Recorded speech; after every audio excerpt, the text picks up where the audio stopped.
Who's that? Andrew and James.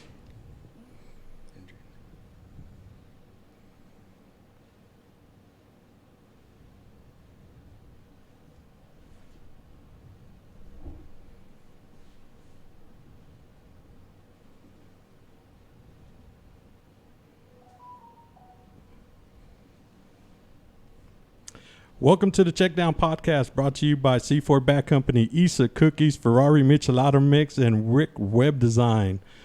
I'm a temporary host right now, Steve Medina, along with our natural host, Robert Lopez and Mr. Roy Schwan, along with our producer, Julio Ramirez, and Junior Aguilar somewhere in the building, along with our special guest today, Galena Park North Shore head coach, Mr. John K. Mr. Coach K, how you doing today, sir? Doing great, man. Appreciate being here. Thank you for showing up, as well as a good friend of ours came on the Wind Up podcast on Friday, dropping knowledge. Assistant athletic director from Goose Creek Independent School District, Lee Martinez. Lee, how you doing today? Good.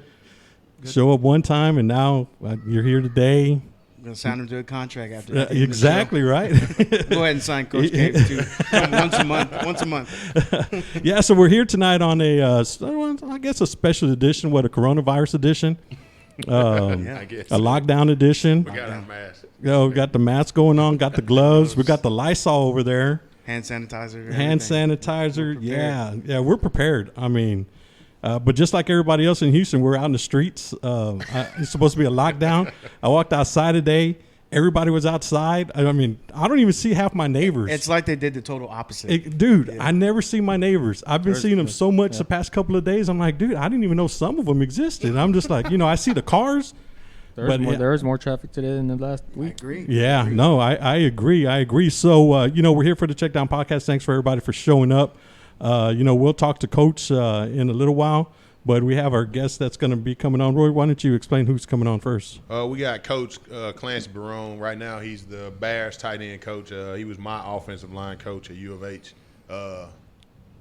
Probably the smartest person I've ever been around in a football setting. The dude knows football. So, hopefully we can get some of it out of him. I'm looking forward to talking to him. I'll give him all the credit in the world for teaching me everything that I try to teach today. I use everything Coach Barone taught me in teaching my kids. So, well, that's good. And then after that, we're going to talk to Coach John K. Coach, a lot of people have been asking for you ever since we started this. I remember we sat in our old studio and we were thinking about, we need to get Coach K. I remember. And then that. I'm like, man, I don't know if we're ever going to get him. Yeah, I remember that. I was like, hey, we can try. And nothing against you. It's just because, when you sit down and you try to, you get a list of guests that you want to get. And then, there's some that, okay, I think we got a good chance of getting this guy. And then you get on the right side of the ledger and like, man, it's we're a gonna long shot. Yeah, we're going to need a Hail Mary. We're going to need this and that and the other. So you're in the Hail Mary section, Coach. I need 5 minutes. After that, I start lying. And so how it went down last week, of course, Lee was here, and then we were talking. So I want to thank Lee for inviting you and getting you here because we have a lot of guests and a lot of people that want to hear from you, and we'll have that chance a little later on in the show. And, we're just going to talk football. I mean, that's all we're going to talk about. We're not going to smooth selling, talk about football. That's all that's pretty much all we're going to do. And, we'll go from there. I do want to ask you a question. Or do we have Coach? Okay. Yeah. Where are you from, Coach? I'm from Detroit. Michigan? Yeah, sure am. You a Lions fan? I am a Lions fan. Wow. You know what? I only know two of you. James Young. Two of you. Well, Lions fans. No, Two of you. I don't know many Lions fans. No. My man Chris Ellison and James Young, they're both Lions fans. So now you're the third person that I know that actually likes the Lions because do y'all know any Lions fans? Honestly. I don't. It's a very exclusive club. I know Michigan fans, but that's it. I just know Michigan fans. Okay, so you're from Detroit. I am, yeah. You're from Detroit. How long you been in the Houston area? I just finished my 24th year, so I'm coming up on 25. Okay, so you're from Detroit. You went to school in Detroit as well? I went to school in Chicago. In Chicago, mm-hmm. Okay, and that's not that far from Detroit, correct? No. Houston to Dallas, pretty much. Okay, cool. And so what brought you to Texas? Well, they don't play football, up north the way they play it in the state of Texas. Okay. And so that's why I came down here, and it hasn't disappointed me. So, I've been wanting to be a high school coach pretty much my entire life. And, if you're going to do that, you want to go where it's the mecca of high school football, and that's the state of Texas. And so I flew down here after graduating college and took a job in a middle school and been living my life's dream ever since. Wow. And what middle school was that? Cunningham Middle School that feeds North Shore. Oh, really? Yeah. Okay, so you're right in the area. Yeah, right there. Okay, Yeah. so then how do you go from Cunningham to North Shore? Did you have the interview, or how long were you at Cunningham before you made your trek to North Shore? I was there 2 years. So I got to Cunningham in 1996, and Okay. I was there 7th grade coach. And then, my next year in 97, I was an 8th grade coach. And Okay. then they gave me an opportunity. David Amon gave me an opportunity to move into a freshman position in 98. Okay. And then I took over as the head freshman coach in 99, and then had my first opportunity as a varsity position coach in 2000. Wow. Okay, so 2 years in, you're at Cunningham, then you're in North Shore. How was that interview? Well, the interview, it's like any good interview, it's the work you put in day out. So it wasn't necessarily a sit-down boardroom, wear a tie. It was, what you're doing every day and showing up on the weekends. And like I always tell our young coaches, if you want A, B, and C by Friday, give them A, B, C, and D by Wednesday. And, Okay. that was the interview, and that's pretty much what allowed me to get that opportunity. Okay. Well, Coach, hold that thought because we got our guest. And Roy, Awesome. why don't you That's segue this into to Coach? Coach Barone, Yes, sir. how you doing, man? I'm doing great. Is this Roy? Yes, sir. It's Roy. All right, man. It's always great talking to you. Yes, sir, man. It's been a long time, man. It has been a long time, yes. But I've been watching you, man, going around coaching everybody up, man. Well, yeah, trying to. I guess so. Yeah, trying to anyway. Hey, Coach, this is Robert. I'm the host. It's great to have you on. We appreciate you Hi, Robert. taking. Thanks. Appreciate it. Yes, Yes, sir. thank you. Yes, sir. You got the first. Hey, Coach. So I'm just going to jump right into it. What's the difference between coaching in the NFL? What's the difference between coaching NFL and NFL to college players? Well, I'll tell you, probably the biggest thing, and this, I've been doing it now for, 17 years. So the biggest thing is just it's the speed of the game, and I don't mean the 40-yard dash time. I mean how quick these players can react, how quick they can make decisions, how quick they can decipher what they're seeing and what their adjustment is to that, and so forth. And so I would think probably, the first thing that comes to mind is just that part of the speed of the game. I would say, secondly, I guess in all honesty, it's the skill set, and we have the best football players in the world playing in the National Football League, and it doesn't matter. You can get the first pick of the draft and whatever else. Those guys will still improve once they get to our league, So that's the biggest. That's the next biggest thing I would imagine is that. It's the skill set. It's the constant honing these guys and making them better, making them potential Hall of Fame players and things of that nature. And then I would say the last thing it's probably how complex as coaches we can get with these young men. If you think about it now, Roy, we're not recruiting. So we don't have to spend time out on the road or watching tape of high school guys, whatever else. We're just trying to game plan and trying to redefine technique and things of that nature all the time, 24/7, year round. So it gives us a chance to be somewhat more complex with these players than probably what they were used to back in their colleges. Hey, Coach, to spin off of that question, a lot of times now we see guys, I know you coaching the tight ends, right? We see these guys come from basketball, play 1 year of football, and then they're instantly, getting drafted into the NFL.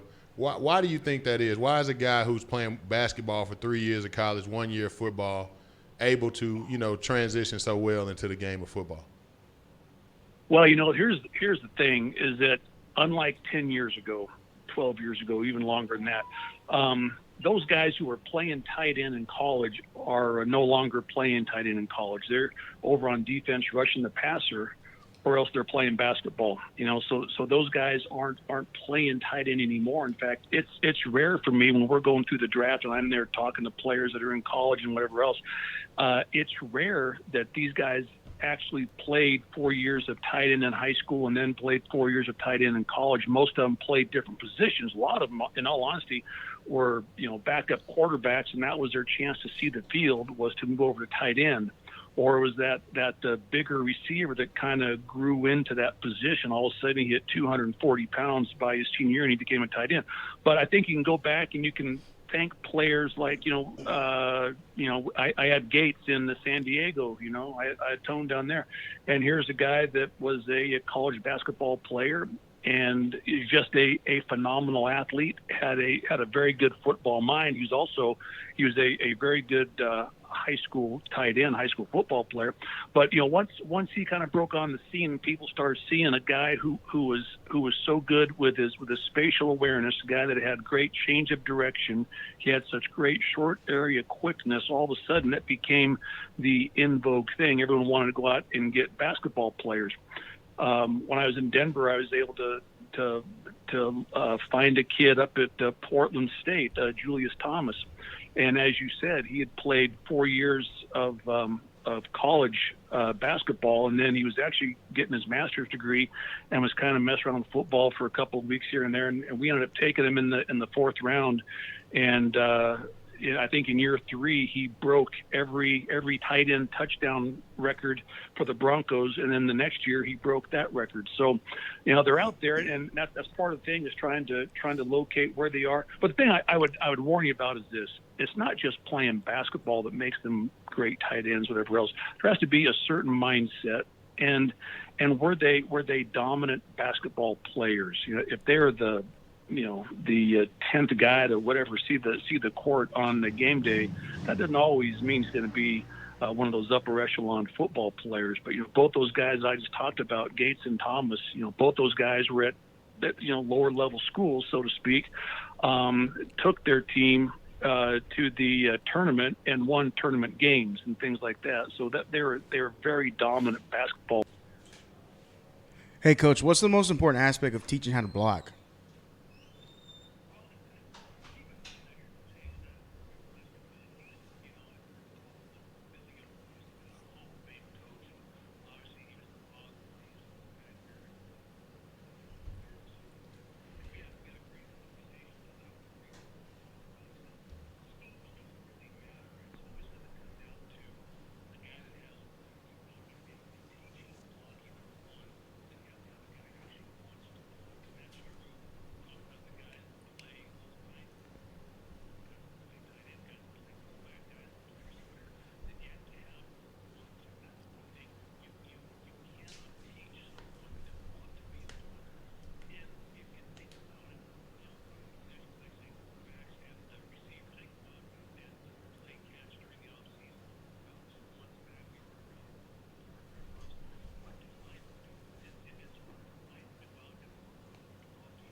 Think more important after you discover the guys want to is to make sure that you hone in on every little detail with his fundamentals.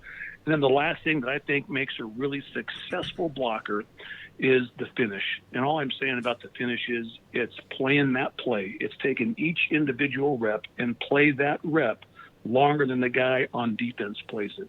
And and people talk, play through the echo of the whistle. That's fine, but I just like to say, play the play longer than that man plays it. And if you do that, every play during the game will have great results as a team.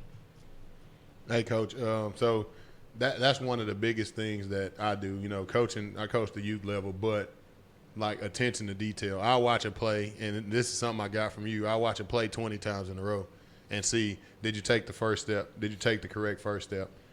One thing Coach Barone believed in, you could pancake a guy and damn near plant him through the dirt, but if you took the wrong steps to do it, it was a negative grade.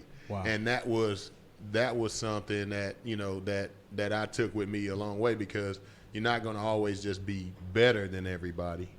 Sometimes that guy's going to have more talent or equal talent. How do you pancake that guy? Yeah. You got to use the right technique. Exactly right.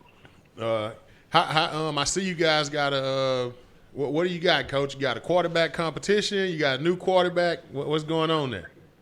I don't know. That is someone else's thing they have to deal with. I don't know. All I know is that when I come into work, how was that for kind of skating around it? No, but that's I get paid to do my job, and they get paid to do theirs. And when it's all said and done, we're all trying to win games. That's a good answer, Coach. How do you guys navigate this coronavirus thing? You're not going to get a lot of off-season work right in the next maybe month or so. I saw today that they closed the facilities. How do you guys navigate that? Well, it's a very fluid situation, and Roger Goodell, shut down all the NFL offices, and here's the reason why. Like, for example, I'm with the Bears, so our state had ordered a lockdown rule to where we couldn't come into our facility. Well, that wasn't true with all 32 teams. There was us, I think there was Seattle, there's I think some teams out in California, whatever it was, but there's some of us that were forced to lock down and have to leave and work from home. So Roger Goodell did the right thing and made it a level playing field to where every team in our league had to do the exact same thing, so no one could get that advantage and whatnot. So, but it's a very fluid situation. I'm thinking back to 2011. What's amazing, just kind of shows how old I am. There's very few guys on our roster right now who were playing back in 2011, just so you know. But I'm thinking back in the 2011, I was coaching up in Denver, and we had the lockout. That was when they were trying to bargain and get what was then the new CBA settled. Well, in that year, the lockout forced us to not have any spring practice. And we didn't get our players until, I want to say, about 4 or 5 days before training camp opened, and we got to bring them in and get them conditioned and so forth to begin training camp. So hopefully that is the worst case scenario, and at least I have some sort of time on task with trying to manage a season and manage your players without that luxury of having the off-season program. But hopefully things happen sooner than later, and we can get our guys back in the building and back on the grass sooner than that.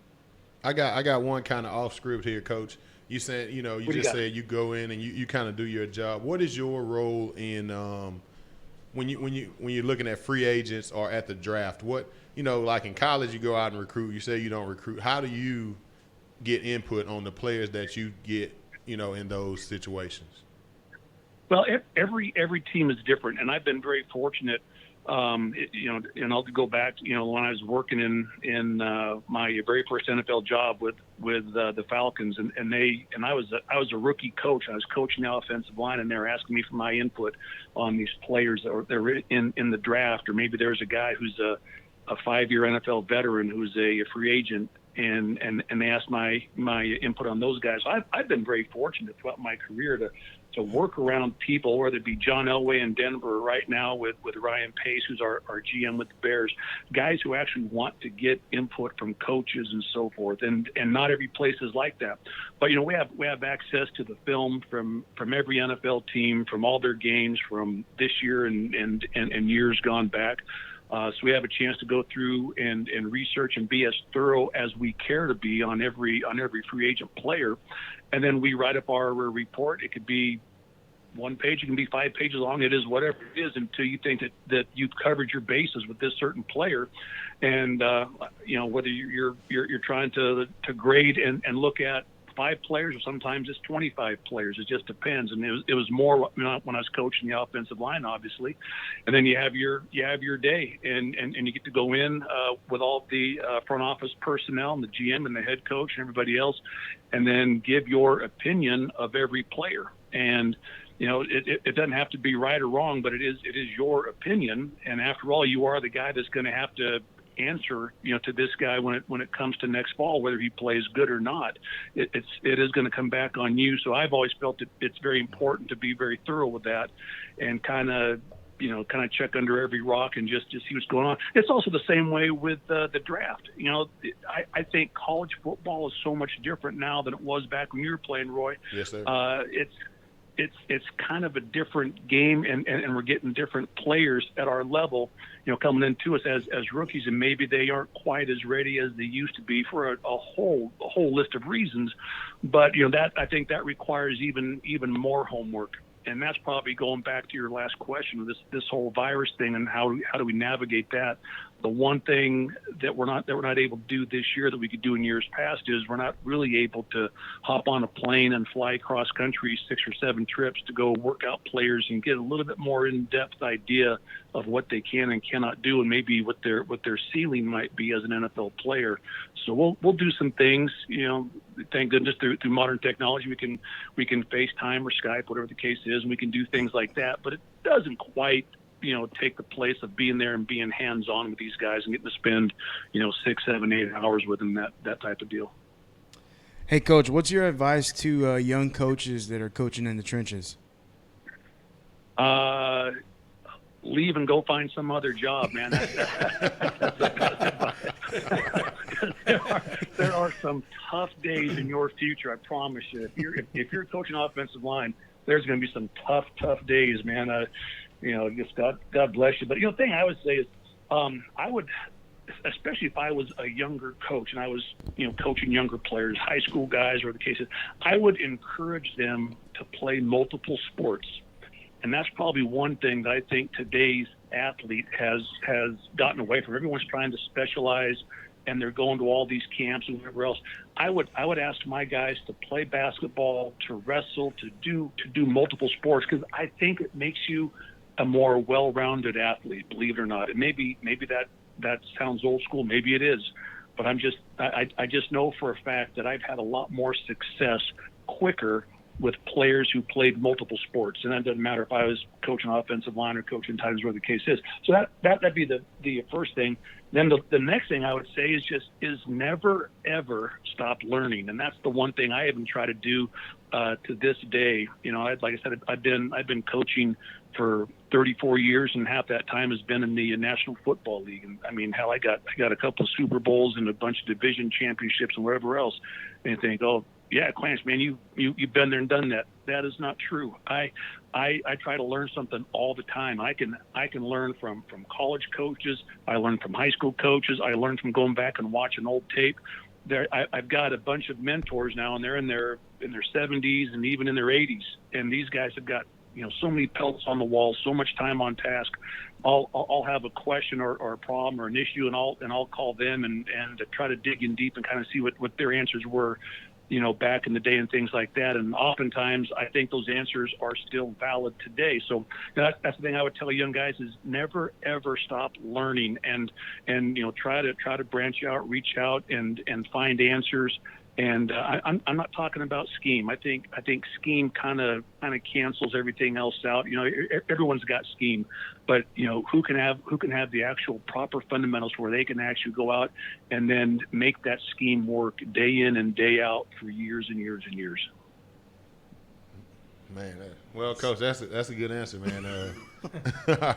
We appreciate it, man. I definitely would like Absolutely. to get out there and see some of those one-on-one pass pro reps. With y'all getting Quinn and y'all having these pass, that's going to be an interesting group over there. Your offensive line is going to have their handful this year, and your tight ends. That's There's no doubt. Yep. Me being a Cowboys, right about that. Me being a Cowboys fan, I didn't like that y'all took our defensive end. Oh yeah. That's right. I was upset too. Yeah. Well, him and Mac on the other side, and that's going to be a long day during the training camp. I promise. Yeah, I wouldn't want to be in the film room with you after that game. Oh yeah. Well, I know when I was in Denver, I had to coach against Mac twice a year when he was with the Raiders, and those were always long afternoons, and they weren't very fun film sessions afterwards. I can promise you. Well, we appreciate you again, Coach. I know you're in a different time zone, and we got Coach K here. I think he knows you. He's from North Shore. Absolutely. So, we're going to talk with him or let him teach us some more about football. We're just here to let you guys tell us what to do. Yeah, I'm just a host. I don't know anything about football. Appreciate it again, Coach. Yes, sir. Y'all stay safe out there. All right, fellas. Thanks. You too. Yes, Bye-bye. Bye-bye. That's great stuff, man. He said to stop coaching and go find another position. Hey, man. I'm kind of with them on that, right? I got to look, Coach Barone, man. He's got some classic ones. But one day we were in the meeting room, we were watching film, and he gets pissed off. I don't remember what he got pissed off at. He turns on the lights, turns off the film, and he goes just individual, and he just says something bad about this person. Wow. And I remember when he got. Now I'm a freshman. I think I was 17 years old, right? He was like, and you. I think I was sleeping to me, right? He's like, and you, don't just be another fat guy. There's plenty of fat guys around the world. Don't just be another fat guy. And then he went to the next person. I was like, dude, it was the first time. Now, my high school coach was I had Coach Lance Carter was my high school coach. So Coach Carter didn't take it easy on us, but Coach Barone was a whole different level of dude, man. Like, we used to say he was in the mafia. Clancy Barone, Coach Barone, he's a big dude back then. Like, everybody was like, don't mess with Coach Barone. So good talking to him, man. Yeah, I wanted to ask him about Mac, about when he was at Denver, when he brought it up just right now, because I knew he was at Denver. Man, Mac was when he was with the Raiders, he was good. His first year in Chicago, he was good. I don't know how he did last year. I didn't really pay attention. He did well. Did he? Yeah, he did well. And after you leave the Raiders, man, I would tell you this. Back when he came out from Buffalo, he was from Buffalo, right? Yep. He did say the Texans should take Mac. I didn't even know who Mac was. Are you a Texans fan or are you a Raiders fan like that? I'm a Texans fan, but I thought that he should have been the first pick. I bet you whoever slept on him regrets it today. We took Clowney, and we see where Clowney is now. So. See, I thought Clowney was good too. I don't think you guys should have traded him away, but I understand. You think Clowney was a bad pick? I don't think it was a bad pick. I just thought Khalil Mack would be the better pick. I totally agree with that. So you're Texans. Are you a Texans? No, I'm sorry. You're the Lions. Sorry, Coach. Just disregard for that. I told you I don't know anything about football. I'm a Texans fan. So, what do you think about what happened? I don't about the Hopkins trade. I don't like it, but I was a high school coach. I was a high school baseball coach. I coached football in high school, and I want to leave their job. I have to trust them to do their job. So maybe he knows something we don't. True. We don't know what goes on behind closed doors. There's so many things, even at the high school level, that can go on behind closed doors that you guys don't see. You'll never see. Of course. So we don't know. I think what's going to be interesting for all of us to see as a city is what comes out of this draft and how we move forward. If he wins, he's going to be forgotten. Well, we can say what we want. Being a Texans fan, we go further than we did last year in the playoffs, we're going to forget about it. Of course. But if he doesn't, that's going to be the first thing we say. Yeah. So I just worry about the Fuller guy getting Will Fuller getting hurt as much as he does throughout the year. Yeah. But other than that, I have to trust what that guy does, man. Wow, that's the first. I've never heard that answer from a Texans fan. That's and I'm being totally You're not going to get that from Junior. Junior's a Chiefs fan now, so let him go 3-0. He's at the tailgate wearing a Deshaun Watson shirt, man. I'm telling you, man. I didn't hate it though. I don't like it, but I'm not Bill O'Brien. I can't coach at that level. Sometimes you got to make big moves. I feel like sometimes, like the Texans have been that level of team always. Like even when everybody's watching, I don't care if you're a Texans fan or not. You know that they're going to get to this level and then it's going to stop. It's going to stop. Right. At no point in time, even when they came back and won that first playoff game, did we think, they're going to go to the Super Bowl. You knew. But Coach, do you think that's a Texans deal or do you think that's a quarterback deal? I think it's a Texans deal. I can't blame Deshaun Watson. I'm not blaming Deshaun. I'm just saying, like, the more experience he gets, the better. I think the better he's gonna. I think the better our quarterback becomes, the better team we're gonna be. Yeah. And you look at Brady and you look at the quarterbacks that have had success. It doesn't matter who they have around them. They're gonna find the open guy. Yeah. They're gonna find him. I thought that last season, I thought the offense was good. I thought the defense was great. I thought. I mean, I'm not a Texans fan, but I think sometimes you recognize shake stuff up, man. You just got to shake stuff. Like now, if anybody in that locker room was feeling a sense of, I'm untouchable. Sure, that's over. Yeah, right. We're gonna trade away probably the best guy we got in here. Everybody else. And like I said, I don't coach for the Texans, and I never coached at that level. But if you ask me as a high school coach, in which I was, do I want a great player who's not coachable?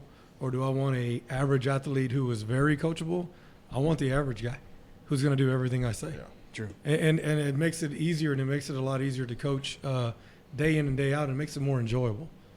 That I got a question for you, Coach K. Everybody thinks that North Shore has got 65 Division I athletes coming out of there every year. You know, what do you have to say about those guys? Because there's guys on that program that aren't Division I guys, but that are real good high school football players. You know, what do you say about those guys in your program? I think any success that we've had, whether it be these past couple of years or since I've been there in '96, you know, in the city of Houston, everybody's got those guys that can play. Everybody's got those D1 guys. There's athletes everywhere. I think the true teams that are there at the end, they're there because of those great high school football players, and I think that's what makes the sport so great. You know, that you've got a place to play, whether you're a skinny kid who runs a 5.0, you know, in a 40, or you're a kid that's 340 pounds. There's a position for you somewhere that they can find, and I think every great team that's left standing at the end, they're there more than likely because of the great high school role players than they are because of those D1 guys that get all the publicity and the headlines. So, I'm an offensive line guy. I can't wait to see your right guard, right? What's his name, Coach? What's his name? Jaden Roberts. Transferred in this year. From Kansas. I can't wait to see that kid play this year, man. I can't. So when I watch football, I don't even watch the backfield stuff, right? I watch up front first. And when I watched that kid versus Katie, I was like, man, this dude is different. Like and that's the interesting part about him, as gifted as he is. You know, you look at him against Katie in week 1 and look at him against Katie in the third round of the playoffs, and they're two different kids. You know, as incredibly gifted as he is, and that's a testament to the work that he put in and the way he was improved and the way he was coached and his buy-in. And I think too often in our game, people get kind of mesmerized by the vitals. You know, I mean, he's so tall, or he's, you know, we talk about all the time. We'll save the ornaments for the Christmas tree. You know, we're not looking to look pretty. We want players, and the high school game gives you an opportunity to play guys that can play, whether or not they fit the bill of what a offensive lineman shouldn't. Yeah. And I think, you know, him coming from Kansas, not being disrespectful to Kansas football, we've seen some great stuff, but it was, there's no place like home. He didn't go through spring ball. He didn't move in, him and his brother, until June. And to have your baptism to Texas high school football against Katy on ESPN in late August, it was an eye-opening experience, even for a kid as talented as him. But I'm going to give him credit for that, because he went back to work, he took the coaching, and to watch him play that second time around in the playoffs, I couldn't be more prouder of his, not the things that he was given, but the work that he did to get to where he was at that point. Yeah, we don't see that stuff. We just look at them, and I'm like, wow, man. I would have hated to be a KD lineman across the board that day, but for me, just watching the O-line play, that kid, he stood out to me. Yeah, he's a good player. I think where a lot of people can say that with North Shore, and saying that I was able to coach there, the weightlifting that goes on year round. I think more parents need to hear that, because it doesn't stop. Weights are not going to hurt you on game day.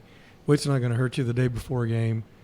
Whatever your lifting routine is, you got to stay on it. And if the kid who struggled week 1, and now here we are in round 3 at NRG Stadium in what Texas considers the toughest tournament in the nation, to dominate the way he did. I mean, that's a testament to not only the coaches that Coach K has, but the program that they run year round. You looking at that game also, it didn't look like a high school game. Y'all's linebacker, I think the middle linebacker, he looks like a grown man. They all look like grown. They all look grown to me. They're huge kids, and you're looking at these kids are 17, 18 years old. Yeah, it's and you can from the bleachers all the way up there. I'm looking at that kid doesn't look like he doesn't look like a high school kid. He's a big ripped up kid. So that they're doing the right things in the weight room, and that's something that I got to call him Willie. I don't call him Willie. It is hard for me to say the word Willie. That's what me and Willie and I talked about, the weight program and things like that. Yeah, I'll tell you what, Coach. So let's go back. So what we talked about before we had Coach on. So you went into the interview. You kind of knew you were going to get hired? Well, it was twofold. I mean, we're talking about the interview that I had in '96 when I got hired as a middle school coach. Yeah, that's the one I'm talking about. We'll get to the other one later. Yeah, that was a whole different situation for me because I wanted to come to Texas, but I never stepped foot in the state of Texas in my life. Never vacationed here, never been here, did nothing but read Friday Night Lights. That was the extent of my knowledge of Texas. And so I was sending out resumes, like most people that just graduate from college, sending out resumes left and right everywhere I could find. And at the time in the Houston Chronicle, they would post job opportunities, even in the schools, coaching and all that. So I would go to a bookstore in Detroit, and I would buy the Sunday Houston Chronicle. And it would get there like on a Wednesday, and so I would buy this big, thick Houston Chronicle on a Wednesday that was there from Sunday, and I'd go through it, and I would just send resumes out and never got a sniff, and just kept on doing it, and then I finally talked to a guy that lived down here I was put in contact with a girl that I knew, and he said, hey, they do this coaching school. And I think they got a job room, man. If you sit in that job room, you got a chance. So I took the money I got from graduating, from gifts and that, and I bought a ticket to, in coaching school, was in Houston in '96. I bought a ticket to fly down to Houston to go sit in the job room at coaching school. And that was my plan B. And so at the time I was running this camp up in Detroit, and I ran into a guy in the gym. He was working a basketball camp, and I was working the camp outside. We went inside. It was raining, and I ran into him. Well, he was a coach at a middle school in Texas, and he grew up down the street from me, 2 houses down. I got 4 older sisters. He's the oldest, and he's got 6 years. So I went to school with his sisters. He went to school with mine. So I knew him, but we weren't close. And I said, man, I thought you were in Texas. And I think his wife's dad passed away, so they moved back to Detroit. And he said, hey, I got a buddy of mine that just became an assistant principal. Let me call him. So next day, he walks down to the house. I'm at my parents' house, and he said, hey, give him a call. So I called this guy. His name's John Moore, who's now an associate superintendent in Galena Park ISD. And at the time, he was a middle school coach and became an AP. And I call him on the phone, and he said, hey, we got a science position. No coaching. But if you want to volunteer, there's a great chance you can get the next spot. Well, it's the only foot in the door I got. I said, yeah, absolutely, I'll do it. And I said, but look, I'll be down there in 2 weeks for coaching school. He said, man, this spot will be filled in 2 weeks. If you want it, I need to have you down here tomorrow. Now I'm in Detroit, and this is the end of July. And I got no money. I graduated from college. I'm broke. And I go see my dad, like, hey, can I borrow $500? I'm going to fly down tomorrow morning and fly back. And my dad worked for Ford for 40 years, and like, why are you doing this? I can get you in at the plant. Yeah. And so he does. He gives it to me, and I buy a ticket. So I fly down the next day, wool suit, in the middle of July, never step, and I don't know any better. I got my briefcase, I've got all my stuff, and I fly down there. This was before 9/11, so he could meet me right at the gate, Right. And so I get out and I'm looking around, I'm looking for this guy, and there's John. He'll probably kill me for saying this, but he's wearing like Bermuda shorts and like a white beard and like a t-shirt, and I'm looking around, and so he picks me up at Hobby and drives me over. And this guy just got this AP job. I'm really probably his first hire that he ever made. And, it was like, bro, you want this or not? You can't make me look bad, because if you tell me you're going to take it, I need you to take it. Don't come back in this job room and get a better job or go get a high school job. I said, man, I'm taking the job. I got nothing else. No coaching. And I got a volunteer coach. I said, I'll take it, man. So, all right, cool. Making $24,000 a year. I've got 3 times that in debt, and so I fly back to Houston, and I fly back to Detroit and tell my dad I'm taking this job. He wants to know how much I'm making. That was a hard conversation to have, and I end up flying down. I already had the ticket to come down to coaching school, so I came down here in coaching school, and it worked out for me. Apparently, I hired a guy that was he thought saying he would coach would give him a better chance to get the teaching job, but he was a single dad. Didn't really have the time to do it, and he was like, look, if he wants it, let him coach, and you can give him the stipend. I'm going to step back. And so I got in the coaching ranks that way, and just started going to work. Nice. That's a fascinating story. I mean, that's I never knew that. So now would you think your move to Texas was, well, you mentioned about Friday Night Lights, so you read the book. Now what's the perception of Texas football, or what was the perception of Texas football back then? For me, it was, and I knew when I got down here, there was kind of a negative connotation about the book that surprised me, because what I read was listening to a state that believed the role of athletics in the public school setting the way I believed, that we're going to support it, we're going to give kids an opportunity to, and it's not going to be something that's just fly by night and, maybe we'll show up and go. It's going to be true support from the top down, and that's what I wanted to be part of, because that's what I believe. To this day, the athletics is the best at-risk program in the public schools today. Whether you're talking about baseball, football, basketball, track, tennis, whatever it is, it's giving kids a carrot to show up every day and do their stuff. And I think you'd be hard-pressed to look at any program, not just ours, but some of the greatest attendance rates are that of athletes, because they want to be there. Right. The same way in the fine arts programs and the people that have their own, trade that they're trying to perfect. And so, when I read the book, that's what I read. This is what I believed. I believed in supporting this, and I think it can do some good, and that's what I found when I came down here, and why I'm still here today. Now, going back to your story, because I think it's a fascinating story. Do you ever think about that? I think probably not as much as I should, especially given everything that's going on. But I just think that's the natural progression in terms of course. Things are happening so fast, and maybe someday you get an opportunity to look back and reflect. But, I do, thinking about it, feel like you are where you're supposed to be, from the very beginning to right now, and the community that I'm in, the school that I'm in, the people that I work for, the people that I'm surrounded by. It is kind of a confirmation that you are where you need to be. You miss Detroit?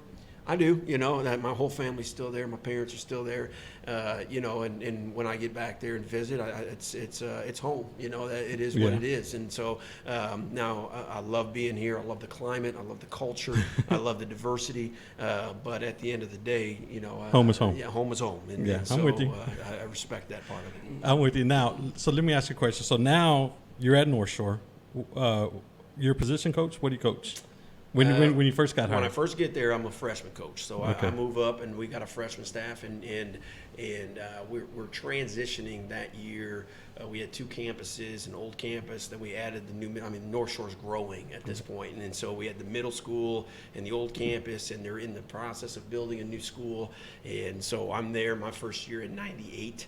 And, we do some stuff and go through. And then in 1999, I become the freshman head coach. That's the first year we split campuses. So, I'm 25, 26, and the whole varsity and JV moves over to the senior high, and I'm, essentially charged with running this program according to Coach Amon's expectations and model as a 25-year-old with 100 freshmen running around and doing stuff. And to this day, is whether it's as a coordinator or as an assistant head coach, that probably was the most rewarding experience of my career, was being a head freshman coach on a self-contained campus at a young age, in terms of knowing and learning the ropes of running your own program. That's what I look back to more than anything, even more than being a DC for 10 years or whatever it was. You think that experience initially got you prepared for where you're at now? No question, and the middle school experience. I'll be honest with you right now, that's a huge feather in the cap of anybody that comes in and interviews. Is I love seeing guys that coached at the middle school level, because until you've taught kids to put pads in their pants, you know what I'm saying, and go through you are at the grassroots, and everybody wants to be that guy, in calling a third down play at AT&T Stadium in late December. Everybody wants to do that. That don't mean you love the game, but to be out there in the middle of nowhere in a grass field that's too high with no lines painted and still coaching your tail off, those are the guys that are going to be successful in the end. And so when we recognize those guys, there's nobody's going to come in to say, well, he coached middle school ball. Oh no, then I want to talk to this guy, and we want to see what he's bringing to the table, because I know where his heart truly is. Man, that's beautiful, man. I think right now, like a lot of people have a negative thought process about middle school No doubt. Yeah. football. What do you think we could do to change it? Not, like And when I say we, I'm talking about us people who coach the kids before they get to middle school. Yeah. How do we help the middle school coaches? I think it's a hard question. When I was coming through, there wasn't as many high schools as there are right now, so those jobs weren't as plentiful. So when you got into a middle school, man, it was, you just had to recognize, and I think, I don't know if it's what anyone can do other than the head coaches of promote your guys, man. If you've got guys at the middle school level that are working hard, that are coaching the kids that you want to coach, you can go out and get a guy with a better resume, but promote people within your program as much as you possibly can. Now, nowadays it's a little bit more difficult because there's teaching fields and there's a whole puzzle that you got to put together, where in the past you could grab anybody you wanted. Well, I can't grab every guy that's a PE certification that can't teach a core subject, and so we talk about it with our middle school guys all the time. If a guy comes into our middle school with a core subject certification and goes to work, then I'm committed to making sure that guy gets thrown through the program the way I was, the way Willie Gaston was, Garrett Cross, our defensive coordinator, and we've probably got 5 guys on our staff that work their way through the ranks. And to me, that's where you find guys that truly fit your community, which, I've been guilty of hiring guys with a great resume because they played in the league or they did, but at the end of the day, they didn't fit, and I'm not negatively or positively, not black, white, or candy store. I'm just talking about didn't fit what this community is about, and it's miserable for the coach, it's miserable for the kids and the parents, and, one way to combat that, I think, is promote your guys that you've got that are going to work hard in the middle schools. Nice. Okay. I'm just admiring it right now, man. This is awesome. Hey, I think a good thing to say is you're not necessarily looking for the best players as a coach. Even on the hiring process, you're looking for the right people. You're looking for the right players, not the best. And I think if you can go with that attitude in any level, as a coach, as an assistant athletic director, I want the right people who are going to see what we want to get done. Even as an ex-high school coach, that's what I wanted. I didn't want the best. I wanted the right ones. Who's going to fit here? Who's going to make it? Who's going to make it go? Who is going to push these kids forward the way I would like to see them get it done?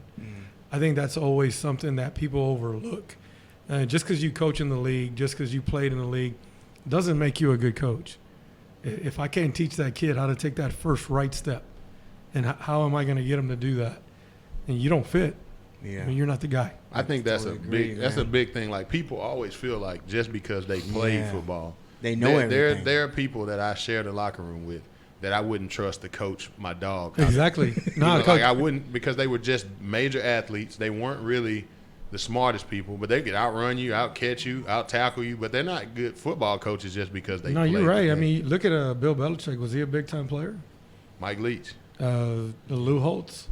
The list goes on and on. It goes on because those Robert. are the guys who hey, those were the guys. Just a host. they couldn't do it themselves, so they had to pay attention to detail. And I think it's those kind of kids that you're looking for in the program that you're putting in. That's just my opinion. No, I won't veer from that ever. You're looking for the right people. I got a question for you. How do you stay hands off, being a former coach, going out to look at a game and seeing something that you probably feel like, man, I could fix this? How do you stay in your area now that you're not a coach?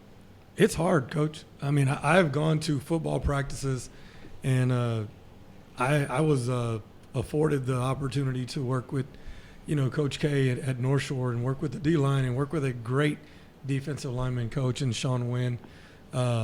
And I go and I watch their D-line. That's the first thing I do, man, is I go watch their D-line play.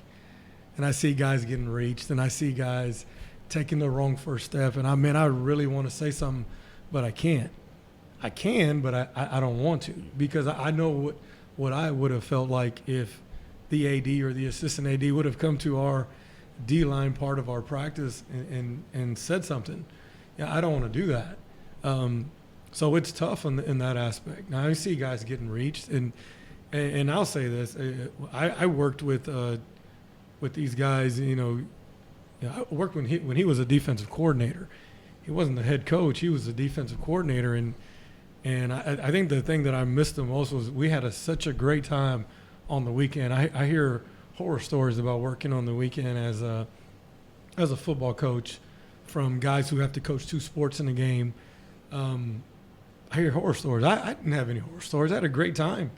On the weekend, man. We cut it up on the weekend. We broke people down and we got after it. So, when I hear negative stuff on that part, I mean, that bugs me a little bit. As being an assistant athletic director, I want these guys to go in there and coach detail. Am I going to go in there and tell them how to do it? Absolutely not. That's how people grow. And I think I said this on the last podcast that I was on was, I wish I was the coach of my last 10 years as I was. My first 10 years, I thought I was a good coach. I wasn't. My last 10 years, I think I became a pretty good coach, and it was a mix of getting to know guys like this dude here and working with the people that I work with. I give them a lot of credit because it made me step up my game on my side. That's what I have to say about that. Man, that takes a lot for you to admit that you may have not been as good of a coach as, like the way you said, his first 10 years, and then noticing and realizing the last 10 years that I was a coach, I was better in the end than the beginning. A lot of people don't. I guess it's maybe a pride issue, but there's not a lot of people that will admit things like that. Yeah, not out loud. Yeah, I'm serious. I will tell you this, dude. I got no problem doing that because when I'm right, I'm right, and when I'm wrong, I'm wrong. Yeah. And I think that's the part of our problem with society today. Dude, you're wrong. Yeah. Just say it. I mean, yeah. it's not a big deal. When I'm wrong, I'll tell you. And we've had many private and personal conversations, and dude, I screwed up, and I'm just upfront with them. And I think once a player can do that with himself, as this is where I'm weak, I'm always going to relate to baseball because I was a head baseball coach. But it's easy for a baseball player to go in a cage and work on what he does best. It takes a special player to go in there and work at what he can't do. He can't do right. Work on the stuff that you're weak on, then you become a better player. In anything that you do, if you're not a good salesman, where am I short? If I'm not a good coach, where am I short? And so those were questions that I had to ask myself in that profession and try to make myself become a better coach. And I think I did. I really feel like I did. And you're right with the question that you asked me. I do see where these coaches can get better. Yeah. But I can't just come out and tell them. You got to let them realize it. Yeah. That's correct. I know that's tough. Like, it's got to be tough because it is tough. Those are guys that you're kind of, No, you're right, Coach. on. You're right. You want to trust him and you want him to grow. I mean, he started as a junior high coach, and people see where he is now. And, I mean, you think it was easy for him. I lived in Houston. This dude came from Detroit, man. I mean, come on, man. I have a shoe in, and I don't see it, and this dude sees it, and he's from Detroit. Yeah. And he's doing a great job. I mean, what do you do? Wow. So there's no excuses. Did you come with a rabbit's foot? You landed at North Shore. You could have landed. Could have landed in Milby. Yeah, you are. He could have landed at Milby. He'd have quit. You are where you're supposed to be, right? That was the thing when I left. Talking to my dad, it was not everything's going to be like Friday Night Lights, like you're reading that book. You can't. And that year I was down here in '96. They went 13-1 and got beaten in the semis by Converse Judson. And it was kind of like, well, maybe it is everybody. So I'm fortunate. There's no doubt about it. So okay, go on, because that's one of my favorite books as well. Now that you're where you are now, years have gone by. What does it feel like to live your own story like that? I guess I just haven't put much thought to it, to be honest with you, and that's just the grind every single day. I just haven't, and it's a weakness of mine that I don't really have the answer to yet, of being able to enjoy the moment a little bit, and something that I'm really trying to work on to do. But when I look back at him, a guy we worked with and a good friend of mine, Jeff Ellison's the head coach at Odessa Permian. And so just that whole thing, awesome, and that was a book that he would read in the field house. It is. It's crazy. So it hasn't. For better or for worse, I don't think I've given myself an opportunity to reflect on it yet, and that time will come. You're too busy. You're too busy beating everybody. Winning state championships. Yeah. So he is too busy. I'll tell you, but coming from somebody who used to coach, and I was a head coach for 23 years. He needs to enjoy it, and I think that's where guys like me come in, and I'm in his ear a lot. Yeah, we talk a lot, but I want him to enjoy it. But I understand him because I worked with him, and I understand he's not going to enjoy it until that final minute blows off. And you think about 2 years ago, it was the final second. I had that question. That had to blow. That was That had my to next blow question. off for him to enjoy it. So I respect what he does, and I know what he's been through. So he does need to enjoy it. Yeah. That's a great statement to say to him. Yeah, but isn't that tough in football to enjoy? Because I mean, just speaking, I think the grind in football is a lot more than baseball. Or am I off beating that? No, you're not off beating that, because in football when you go to district in football, they play one time. Yeah, that's it. Anybody can come out one day and be better than you for 2 hours. Anybody. And I think that's what people don't understand. That's crazy. It's hard. I don't need to be better than you next week. I just need to be better than you today for 2 hours. Whether it's the state championship, whether it's the fourth round, state semis, whatever. Right. So I think as a head football coach, which I never was, that would be hard for me. But as a baseball coach, well, you got us this time, but you come to our place next time. We're going to throw our guy and we're going to beat you. So in football, it's a way different deal. Yeah. Before I go any further, I want to say hi to my little daughter. She recognizes you, Lee. So. Your daughter, hey. Yeah. Hey, Coach K. So let me get back to DC. Now, were there not any coaches that sent in a resume and then you had to hire Lee, or what? How did that work out? Yeah, I just messed with you. That's messed up, dog. No, because, Taking shots at you, Lee. Wow, That's terrible. It's respectfully, because listen, I don't pretend to know a lot about football, but when I have questions, now that I have Roy, but I usually call Lee and I call my other friend Henry because they know. Of course, they know. of course. So Henry knows everything. Yeah. If you text me, I'm just gonna say, you know what? Go ask Roy. Go ask Roy. Yeah, and so what happens, like when we're at playoff games or whatever, and I sit with Lee and Henry, they see stuff I don't. Man, I'm watching the game, Coach. Sure, I'm rooting for North Shore. I ain't gonna lie, I got the North Shore hat. I've been in the game since Lance Gunn was there, and so I pick sides. So I'm on North Shore side, even though I went to Millbury. I like Millbury too. Don't get me wrong, but They're just not that far in the playoffs. yeah, Right? they gotta get the second, third round. But He likes Millbury for 10 games a year. love Millbury baseball though, and so we're always talking.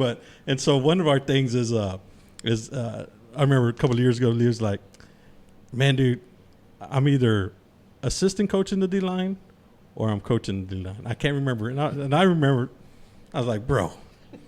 I'm like, dude, come on, man. And he's like, nah, man, well, he started giving me his reasoning for that. But how was Lee as a coach? Because then after you answer that, I'm going to ask you, because I want to know how Lee was as a coach, and then I want to know how Lee was on the weekend during the meetings. I'm scared of that. No, and I'm asking that because Willie, when I brought him up, mentioned some stuff, so that's why I'm asking the question. Lee is and he'll fool some people in this regard, but he's extremely intelligent. So when it comes down to it, he understands how things work, and I think what Lee and I worked so well together as a defensive coordinator is Lee was always my editor. It was, we would put all this stuff up on the board, and Lee was always that one that would be like, bro, too much. And our base front was called tight, and our coverage was 7. He's like, man, you can do all this stuff. We're gonna sit up here. At the end of the day, it's gonna be tight 7. He would say, and it would be a frustrating thing in those meetings until we would talk for hours and hours and hours all the way around, and then when we left at night, it was, okay, tight 7. Is that what we came back through? But it was those conversations, like he said, about on the weekends that, as many football clinics as you can go to and coaching clinics, I learned more football in those rooms from the guys I was surrounded by. Not necessarily talking about the things that we were going to do, but the things we could do. And even if it didn't work that week, 3 weeks down the road, remember we talked about, and we had already discussed it, and we went through it. And when you do that over and over and over, I think that's where everybody's on the same page, everybody's in the same buy-in, you're having a good time, and we're not beating each other's head against the wall. So, on the weekends, that's really what Lee would provide in terms of an X and O is, look, man, just pump the brakes here a little bit. Just, let's get back to basics. Let's get back to fundamentals. And I think you need that. You have to have that influence. Otherwise, you got 8 guys in the room trying to prove how smart they are, and I've made that mistake more times than I care to admit. And we all have. Yeah, and you have to have those people that are keeping you in check, and that's what Lee always did. And when he spoke, I listened because he's smart, and I knew he knew what was going on and how it was going through. Now, he's also one of those comedic relief guys, and we've got stories like we have too many. We don't have enough time on this podcast. In high leverage games, and I'm up there and screaming. I was in the box and he was in the box, and I'm talking like high stakes playoff games against we're undefeated in Westfield, and he's just like eating pizza or something, or he's telling you a joke, or he's saying stuff and I'm just so geeked up, but I gotta laugh, and it just kind of brings everybody back. Awesome. All right, let's get back to it. And then, as he ended his career as the head baseball coach at North Shore, and they made a great run in the playoffs, I was able to kind of get back at him a little bit with stuff I was giving him. I'd go in the dugout during their game, say something to me, and he's like, "Bro, are you serious right now?" And I'm like, "Hey, this is what you did to me for 10 years, and we work together now." And he's like, all right, you got this one. So that part has always been great. And then, like I said, as a coach, I've always respected him. We're great friends, but we all had our role, and I think that's what made such a special time. I think that's why you guys had all the success you guys had and are still having, because you guys are y'all used to feed off each other like that and keep each other in check and not let that pride get in the way of anything. At the end of the day, you guys had one goal in mind, to be on the same page, to learn as much as you could from each other and go out and coach the kids. Yeah, and everybody was treated the same in there. He'd pop off back to me as the defensive coordinator, as well as so nobody was scared to say it, because we're all going to be brutal against each other. It's a rough room to be in. If you're thin-skinned, it's not a lot of fun. But everybody bought in, and we were just a bunch of guys trying to win some football games, and left there with a deeper respect every day. Awesome. And that's a great work environment. And I know Steve was at the first. We played Cy-Fair at the Berry Center one year. 07. Was it? It was 07. And, I got a question for that too. Yeah. And that's the first time that the running back who went to Michigan and then later McGuffey, he made all those YouTube videos. He was jumping over people, and the kid was fast. I'm not gonna sit here and tell you, but we put in a lot of stuff that week, and our offense went down and scored, and then. Then they went down and scored, and so it was kind of going back and forth. And then, Coach K's like, "Man, tight 7," and I just look at him, like, "What I tell you?" Hey, this is in the middle of a game. I'm like, "What did I tell you?" And we start running tight 7, and we shut them down pretty much for the rest of the game, and it ended up being one-sided. And I think from my side that I can say now, I was at Milby High School coaching football. We were playing to get in the playoffs. I was at Galena Park, who's in the same district as North Shore. We were playing to get in the playoffs, and we were lucky we were going to win a game. Then I go to North Shore, man. I mean, come on. Your expectation level changes so much. So that little stuff that, as coaches, as a defensive staff, that we worried about, I didn't worry about it, because I knew what we could do with less talent that we had when I was at the other two schools. Mm-hmm. And, I'm not taking anything away from the players that I coached at either one of those schools, but I was never in fear of any team that we were up against at any time in the playoffs. It never fazed me one way or the other. I was ready to roll. When were you at Galena Park, Coach? Man, I got to North Shore. I think it was 05. So I was at Galena Park from 2001 to 2004. Okay. So I was on the staff that went 10-0, which was a great opportunity for Galena Park High School. It was good. 2000, Mike Garcia. I was gone when Mike got there. So 2001 is when I was there. Yeah. Okay. So he graduated 01. So yeah, me and Mikey graduated at the same time. I was at Texas City. He was at Galena Park. In which Galena Park and Texas City had some pretty good games. Not while I was. After 01. So y'all put it on them. Yeah. Is that what you're saying? Okay, so that district was a monster district for us to be in, and I think we I think my first year there, so I don't want to say anything coaching wise, but my first district there, I think we were out. We ended up having 1 year in the Texas City where we played Texas City and everybody else. The second year I was there, we ended up getting out of that district, and we had better results. Better luck. We had everybody. Yeah. We had Channelview, Galena Park, C.E. King. We had all 3 of those in our district my last 2 years. So where you did Coach Finn? Was Coach Finn? Coach Finn was the D coordinator. So Coach Finn is now at the head coach at Baytown Lee, where I'm at. Oh, okay. And he does a great job, and he does have this Texas City stuff in there, in his office. So Yeah, I got to talk to Coach. I didn't know he was there. I hadn't talked to Coach He is Finn. there, so I always tell him, I'm like, dude, champions don't live in the past, bro. Champions live right now. I want to know what you're doing now. Yeah, that's And that's one of the Sunday comments I used to say. Like, those I'm not worried Texas about City it. rings are old, man. and those Texas City rings are nowhere near these guys' rings that they're getting that now. ain't- Man.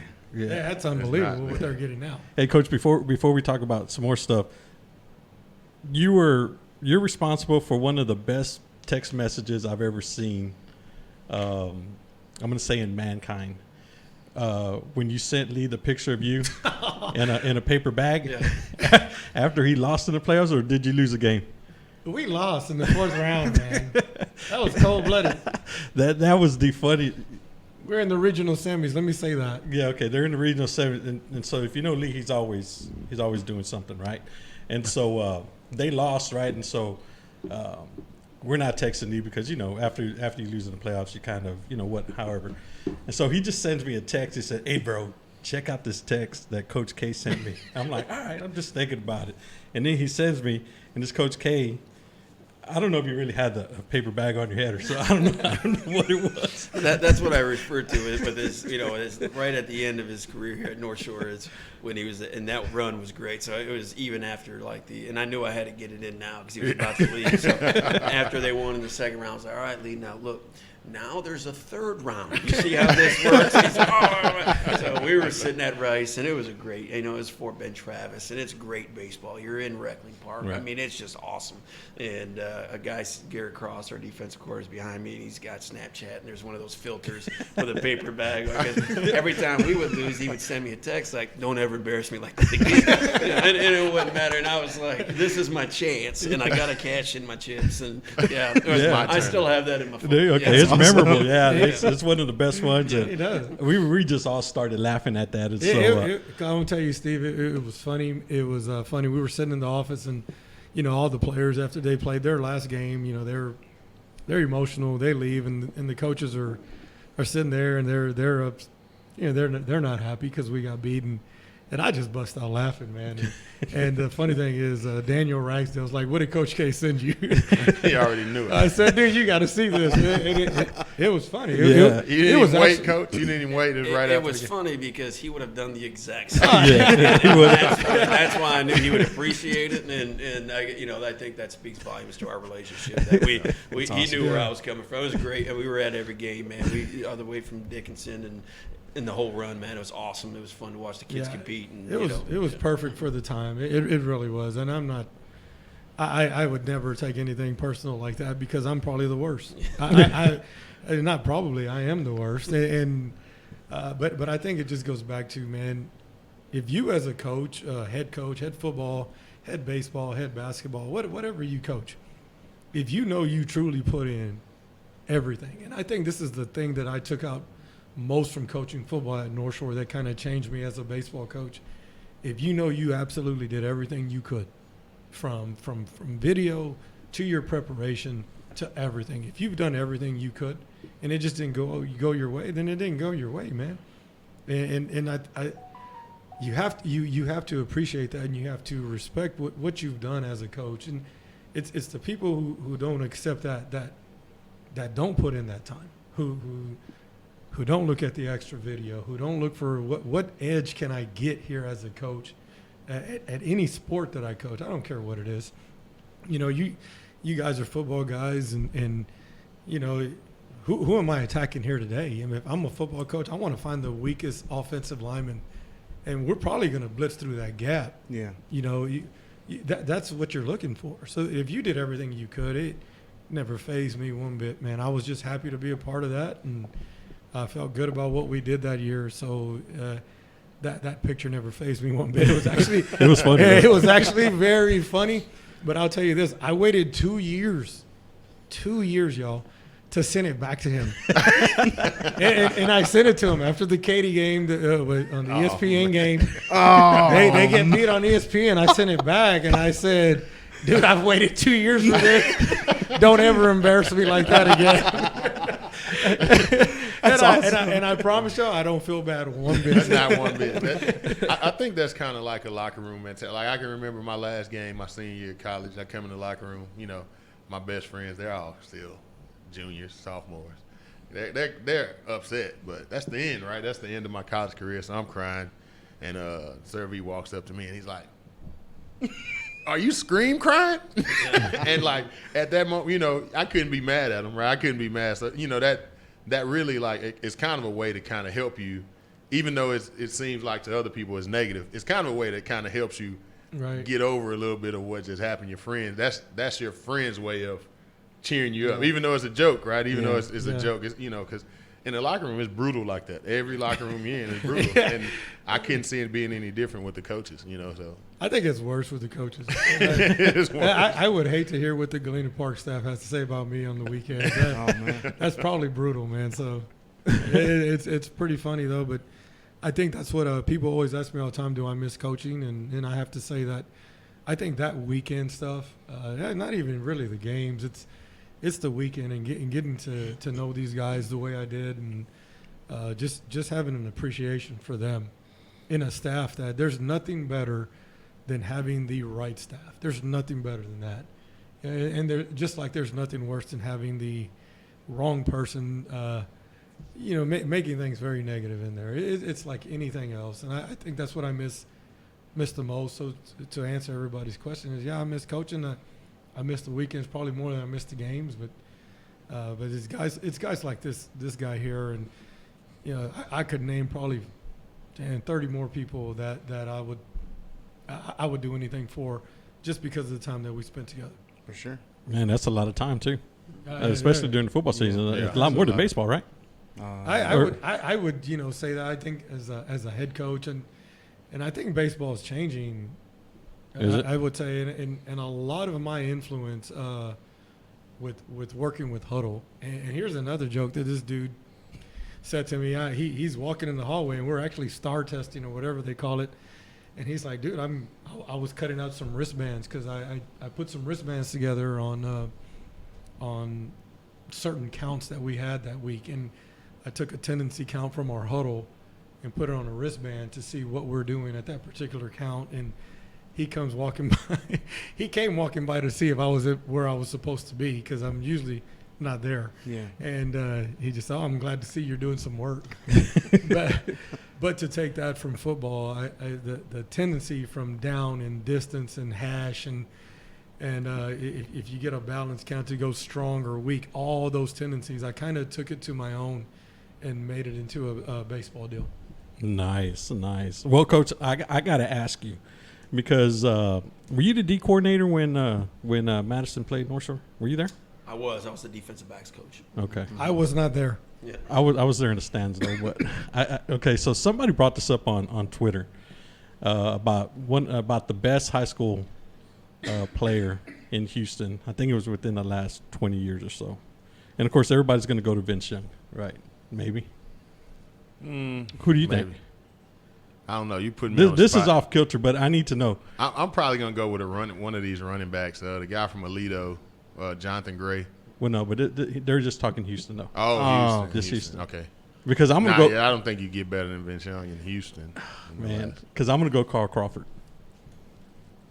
Davis. Yes. If you saw Carl Crawford play football, Yeah, I had to coach against him. you may. I'm not taking any. And this is so off topic, but I wanted to ask you. It's so off topic, but if you saw Carl Crawford play football, and not many people did at Davis, man, that guy was awesome. Not taking anything away from Vince. No doubt. Not taking anything away from Vince. And I'm not even going to talk about how good he was on the basketball court and on the baseball field, which he was, I think, the first pick in the second round. But I put Carl Crawford on there, and everybody's like, "No, man." I was like, "Dude, did y'all ever see him?" Yeah, that's probably what it is. People are all going to judge without seeing. Oh, this guy from Madison was the best guy ever. They never even been outside of that stadium. But Coach, so going back to that game, how was it just being? Were you on the sideline or were you up? I was on the sideline. Yeah. How was it being? How was it being on the sideline? Because I was in the stands and I was just like.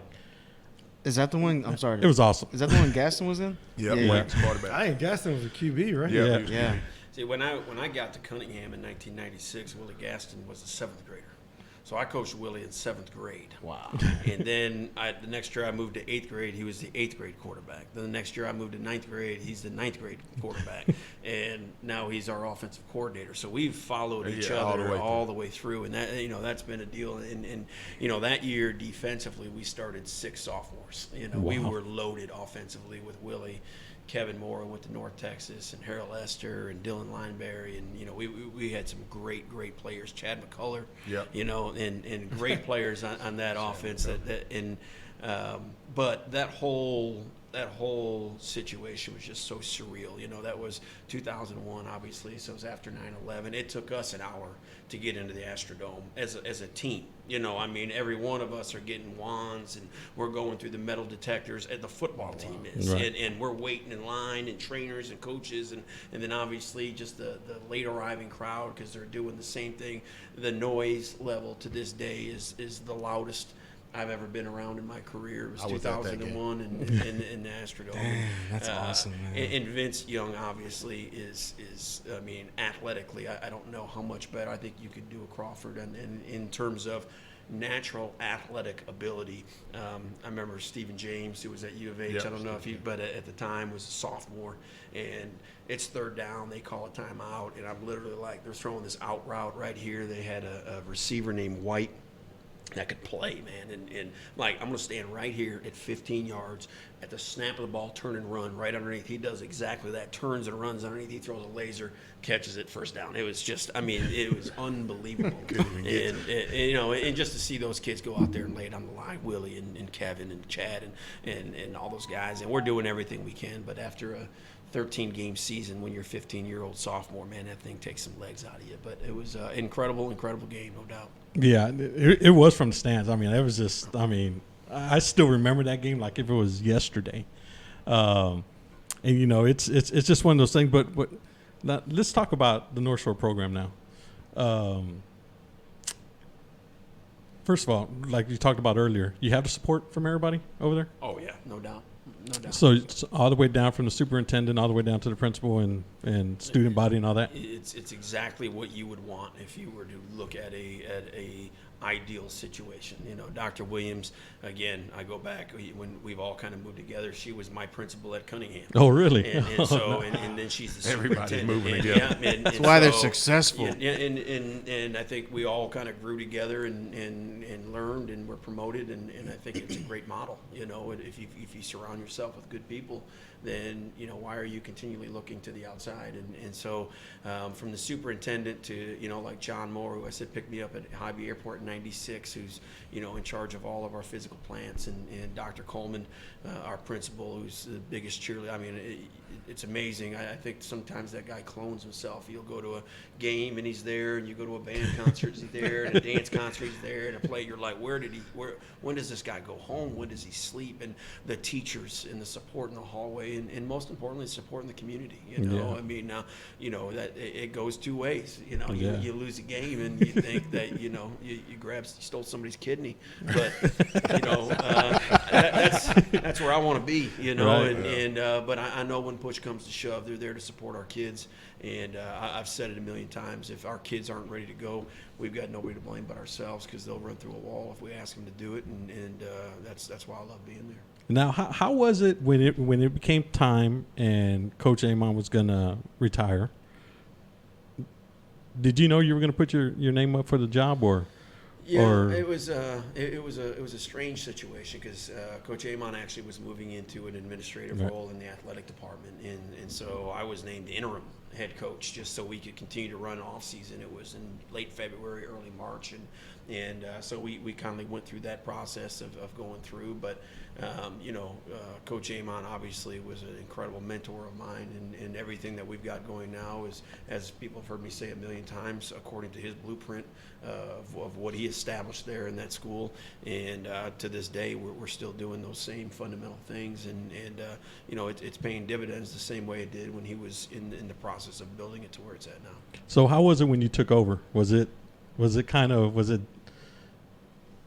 you weren't in over your head, but was it like a big thing when you as far as from your perspective? Yeah, it was, Coach Amon, and I think the reason that I was maybe a little bit more prepared for that position than some guys that moved from a coordinator into head coach is he gave me a lot of responsibilities leading up to it, and he was a guy like, no, come on, go to this officials pick with me, come to this DEC meeting. So I was experiencing a lot more from the outside that I think overwhelms a lot of people when they step in. I think that when I look back at that in 2014, taking over as head coach, we had to make some major changes. And the biggest piece of advice Coach Amon ever gave me was, do you put your stamp on this? Do your thing. Don't feel like you have to, do exactly what we've always done. But I think at the same time, if I made any mistakes, it was change just to change, and we reverted back to the things that we were doing that I felt like, in order to put your own stamp on this, you have to change. You don't, if that's what you believe in and that's what you feel like is the best way to go, then man, stay with it. And it took me a little bit to figure that out. We had some other areas that we had to change, but I think a lot of it stayed. Nice. The bar is naturally set high at North Shore, right? So since I was in high school, North Shore is somewhere that's always been good. Personally, your bar is probably set even higher now, right? Because of the success you've had in the time you've been the head coach. How do you keep that, rolling? You don't get to, like these colleges do, recruit your team. You get whatever team comes. How do you, keep that ball rolling? For us, it's 100% about trying to identify areas to improve. And we never, and I know sometimes it becomes cliche, but I'm telling you, you can spend as much time as you wanted over there. We've never talked about winning a state championship. We don't talk about winning a district championship. We don't talk about winning games. We talk about identifying areas that we can improve.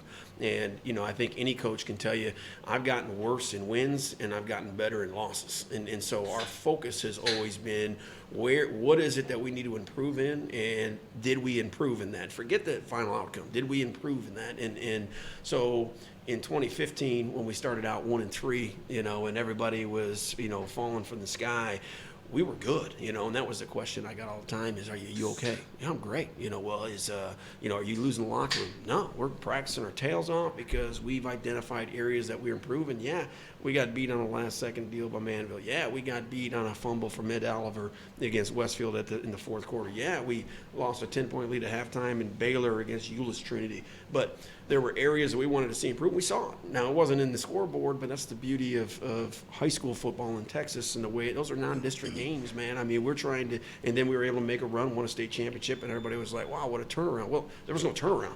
We stayed on the trajectory the whole time. The difference was we weren't basing that on wins and losses. We were basing that on, are we improving and going through? And so the same thing came in 2018 when we're 16-0. Well, how did you keep them from getting their heads too big? We're never talking about the wins. We're talking about whether we beat somebody 50-0 or squeak one out. We're talking about what do we have to do to get better, and did we do it or don't? And again, just because we won a game doesn't mean we accomplished all of our goals. No, our 4-minute offense is terrible. Our third down percentages is awful. We didn't do a good job defending the deep ball. Yeah, we won because we're more athletic, but guys, this is where we're going to have to make our money. Wow. So everybody, there was no patting on the back because of the outcome, and that's going to continue. And for me, that's not a conscious decision. That's just who I am. So for us, we don't really talk about the bar. We're just trying to identify areas to get better with the understanding if we do those things, then we'll have the outcome in the end that you want. Coach, I got one from you. So I left Texas City. While I was there, it's probably the best 4 years Texas City will ever have, right? Then I get to U of H. First year at U of H, we're 0-13. It's like, where did I just – it's like the Twilight Zone, right? how do you go from, this is nothing disrespectful. I'm saying, how do you go from North Shore, where it's like state championships every year and it's just a culture of every time you're going to win the game, you feel like, and then you go to a place where it's not necessarily the same as North Shore. What is your mindset in going to a place that's not necessarily North Shore and getting it to that caliber? I think it's exactly what he just said. Don't focus on the wins and losses. You have to focus on how can I improve today. Once you take your mind off how can I improve, I think you're going to lose regardless of what you do. I think first and foremost you have to get not the best people. You have to get the right people. You have to get the right people who believe in a vision and what you're saying. And then once you get those people in there, they have to understand that this is how I improve week to week. North Shore wasn't North Shore overnight. North Shore has done some great things, but what people ask me that all the time. But I'm like, dude, you have to improve today. How do I get better? When you play a football game, when you play a baseball game, when you play a basketball game, it's not against the other opponent. It's actually against yourself, because you're the only one who can talk you out of doing what I need to do. You're the only one who can discourage yourself from being the beast that you probably could be. So you're looking for those guys who can implement that week to week to week. So it doesn't bother me going to a place like Goose Creek CISD, but it is up to me to try to get the right people in place to do what we want to do. So if you're asking me about wins and losses for me as a coach, as a player, as whatever, never defined who I am.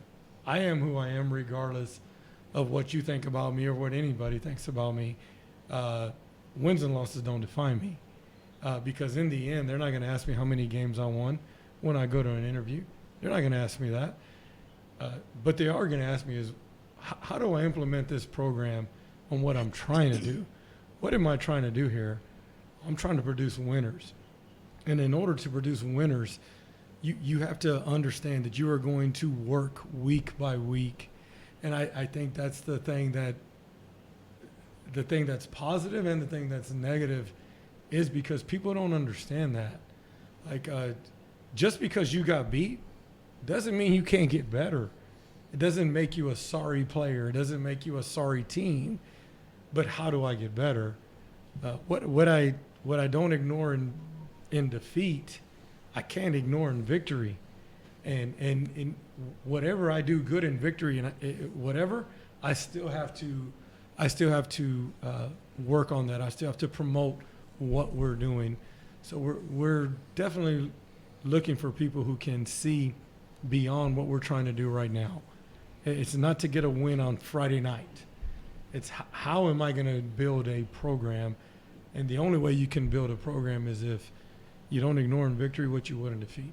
We had Coach Berniti here and a guy named Johnny Will, and one of the things they preached was culture, like having a good culture, and that's what that's kind of something that stuck with me. Like even in our programs or whatever program, doesn't matter if you're winning or losing. Once you start building that culture, those things will start coming. And when you think about North Shore, when you think about Katy, when you think about those schools, you just think about the culture. Like, when I walk in that stadium, I stood in the line with probably 600 Yeah, I mean, because you're talking to somebody who played against North Shore game one every year. And in 87, 88, and 89, and that wasn't the North Shore that's today. Yeah, it's different. So how did they get to where they are today? It took somebody with a vision and with a purpose to do what they do every day, along with the wins and losses. I think that's where people get discouraged. I don't want to say discouraged. I think that's where people start pointing fingers. You can't point fingers. This is where I want to be. How do I get there?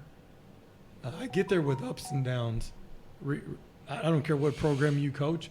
You're going to have ups and downs, man. I was a head coach for 23 years.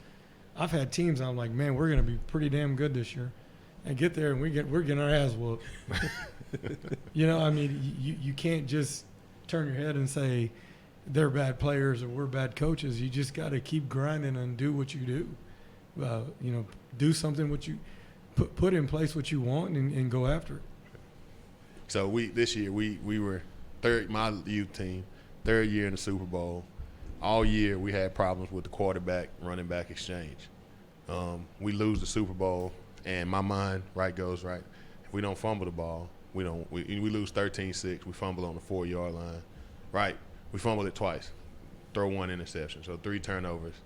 And I'm like, we don't fumble the ball, we win that game. We don't fumble the ball, we win that game. That's my day one thought. A month later, I'm looking like, okay, how many times did we fumble that exchange at practice? We did it probably 5 times the week of the Super Bowl. How many times did we fumble it before that? If we coach better, we win that game. Like that is initially I took it away as the kids, the kids made mistakes. They're 10-year-olds, they made those mistakes.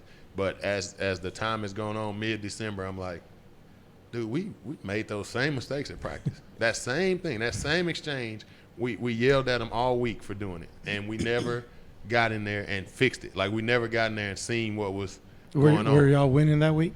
Did y'all win that week?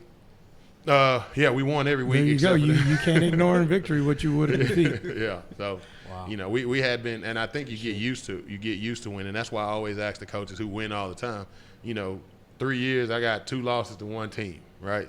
Every other time we win, and it's like, how do you keep that bar there? How do you keep? Because it's easy to get kind of like complacent when it's not for you. It's probably not. This is your job. This is how you get paid. For me, it's like sometimes I feel like I'm out there getting complacent, and I want to know how do I keep setting that bar. I'm gonna work my butt off. I watch more film probably of Little League football than any grown man probably should. That's another thing because of Coach Barone. This dude used to make us get up 6 o'clock every morning and watch film before class. So now it's like etched in my mind. Even when I'm not coaching, like now I'll go get on YouTube and watch a quarter of a game just to watch. Like it's just something that I do. It's just naturally my thing. But I take it seriously. But sometimes I'm like, dude, how do you keep? You win 2 Super Bowls and you feel like you're the damn, best youth football coach ever, and then you go lose one and you feel like you're the worst. It's like now I'm a terrible coach, dude. You lost 2 games this year. It's like you're in a slump now. So that's why I ask those type of questions, about that type of stuff. Coach, I got a question for you. So 2 years ago, 3 seconds left, AT&T Stadium, Hail Mary, touchdown, you guys win. What's your first thought? Yeah, it's one of those that you have to hit the rewind button and go through. There are so many things that led up to that. And I've said it before. We give up the late touchdown. They burn a timeout because they got to go for 2. And that stop of the 2-point conversion will never, ever be respected for the turning point in that game for what it was. Obviously it's great to look at the Hail Mary I'm talking about. That is what gave us an opportunity to say we got a shot, and so for our kids who just gave up AT&T State, everything that's going on, they just give up a touchdown to be able to collect themselves, Coach Cross give a defensive call, execute the call, and hold a team like that Duncanville team away from the 3-yard line out. When they ran out to the sideline, everybody was like, okay, we got in. We were telling them, like, we got a shot, man. We're good. We got a great kicker. And so, when we're on that drive, we're playing for the field goal. That was the whole thing from the stop of the 2-point conversion to kick a field goal, win this thing, let's roll. And so, as the things progress, we get the holding call.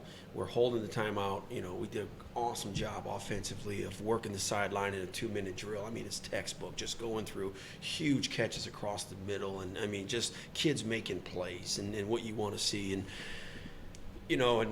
I think when we get to that point that the Hail Mary is being thrown, as a head coach, you are preparing yourself to manage emotion. It doesn't matter if it's complete or incomplete. It doesn't matter if you're Reginald Samples or Duncanville or you're John Kay at North Shore. Both of us are going to have to manage emotion. Somebody's going to be good, somebody's going to be bad, but it's emotion nonetheless, And so that's what's going through my mind of, all right, how do we get these kids back in line if this is complete? What do we do if it's incomplete? What do it's there's about to be an emotion. There's 3 sets. It's going to be one play. There's going to be emotion, and so that's what's going through my mind of how am I going to what am I going to do to manage the next thing to make sure that this is representative of the way our kids work and the way our community is in loss or in win. It doesn't matter, and so I'm so caught up in the next emotion that I'm going to feel that thing gets caught. We don't know what's going on. I run down there just because we've got people off the sideline going down there, and I'm not going to speak poorly about the officiating, but I didn't have a lot of confidence that we were going to get some sort of, I don't know what. I mean, I wasn't sure if they were going to just negate it, So I'm down there trying to get kids back to the sideline. Of course, it's the first year of instant replay. and just to, hear it and see the sign, and then you're right back into trying to manage emotion. Yeah. You don't get necessarily that chance, but it was overwhelming, no doubt. Overwhelming, and so it's one of those deals, man. It was I don't know that I could put it to words. I got to ask you a question, Coach, because you just touched on it. Yeah. So I was at the game, watching the game on my phone, on a Facebook chat about the game. So I was here, there, I was everywhere. And maybe Lee's going to answer this instead of you. Were those officials from Dallas? They were, yeah. Okay, because, man. Of course not. I'm not going to put you on the spot, but, man. Okay, Hey, that answered my We've question. had this conversation before. Hey, this dude did not learn from me. I'd like to think I taught him at least one thing, but he's gone to a couple of playoff meetings with me, man. He's been on my flips. He's been on that. I didn't care. I'm like, this is what we're doing, and that's it. And I flipped for it. But when he told me he had Dallas officials, man, I was like, are you stupid? I mean, hey, what's wrong with you, man? Like, seriously. Now let me back this story up. You can back it up, bro. You fucking wrong. Lee had this quarter that he gave me, all right, from when we used to go to his baseball flips. This is the luckiest son of a gun I've ever been around in my life. So he gives me this quarter, said, hey, bro, I always win with this quarter, so I keep this quarter in my truck. This is a true story. So I keep it right in this little thing. I got this quarter that I always keep. Well, the week before, we are playing Lake Travis, and I want to play at NRG. And they want to play, I don't even know where they wanted to play. They wanted to play at A&M. And we don't want to play on grass. We wanted to play inside. We don't want to do it. So he's like, well, I'm going to flip you when you have to flip twice. Once to determine whether it's going to be home and home or neutral site. I want home and home. He wants neutral site. And then you got to flip again to find out who's home or which neutral site. So we're flipping over FaceTime with Lee's Lucky Quarter, who I won earlier with as well. I beat Lake Travis on 2 flips. Thank you. With his quarter, okay? So I told you. I drink the Kool-Aid about this lucky quarter, all right? So we get It's it. 2-0. Obviously, we already know. So we get to the officials, and it's just crazy. And I'm just trying to coach, man. It's state championship week. There's so much stuff going on. I just want to coach. And there was a crew out of Houston that I wanted to use that I thought he was going to agree to. He's got a crew out of Dallas. We're going back and forth. I said, I'll tell you what, bro, let's flip the coin. Either Houston officials, you like this one, Dallas officials, we like this one, I ain't got time for this, and we needed to get it done by noon on that Sunday, or the UIL was going to choose for us. So I said, hey, it is what it is, I'll take it, here we go. I flip his lucky quarter, which is somewhere, I don't know where it's at now because it got thrown, and I lose the flip, which is why we were with Dallas officials, with Lee Martinez as well. So it's kind of your fault that I've always blamed Lee for that. That was not an official's quarter. That was a site quarter and a home and visitor That's quarter. awesome. That's awesome. So that's on him. Yeah, You know, the wrong quarter. as a coach, I would have never agreed to that. So that's on him. Yeah, but I mean, I'm just speaking as a fan, Coach. Man, I could have swore that. I mean, I didn't know at the time, but if you would ask me, I would have thought the head official was from probably DeSoto, if not Duncanville. He probably had the Duncanville Or uniform Lancaster. on. Yeah, under his exactly. thing. He was sure. right there around. He lived around I-20. I swear.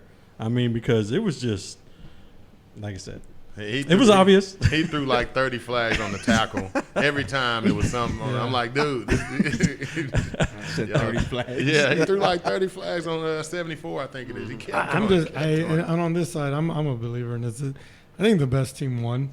I really do. I think the best team won. I think the best team won last year, and I think the best team won this year. They can say what they want about the Q. It's cool. I'm not at North Shore, so I'm gonna be biased, but I do know that the way they prepare, I do know that the way that they get ready for games, I think the best team won, hands down.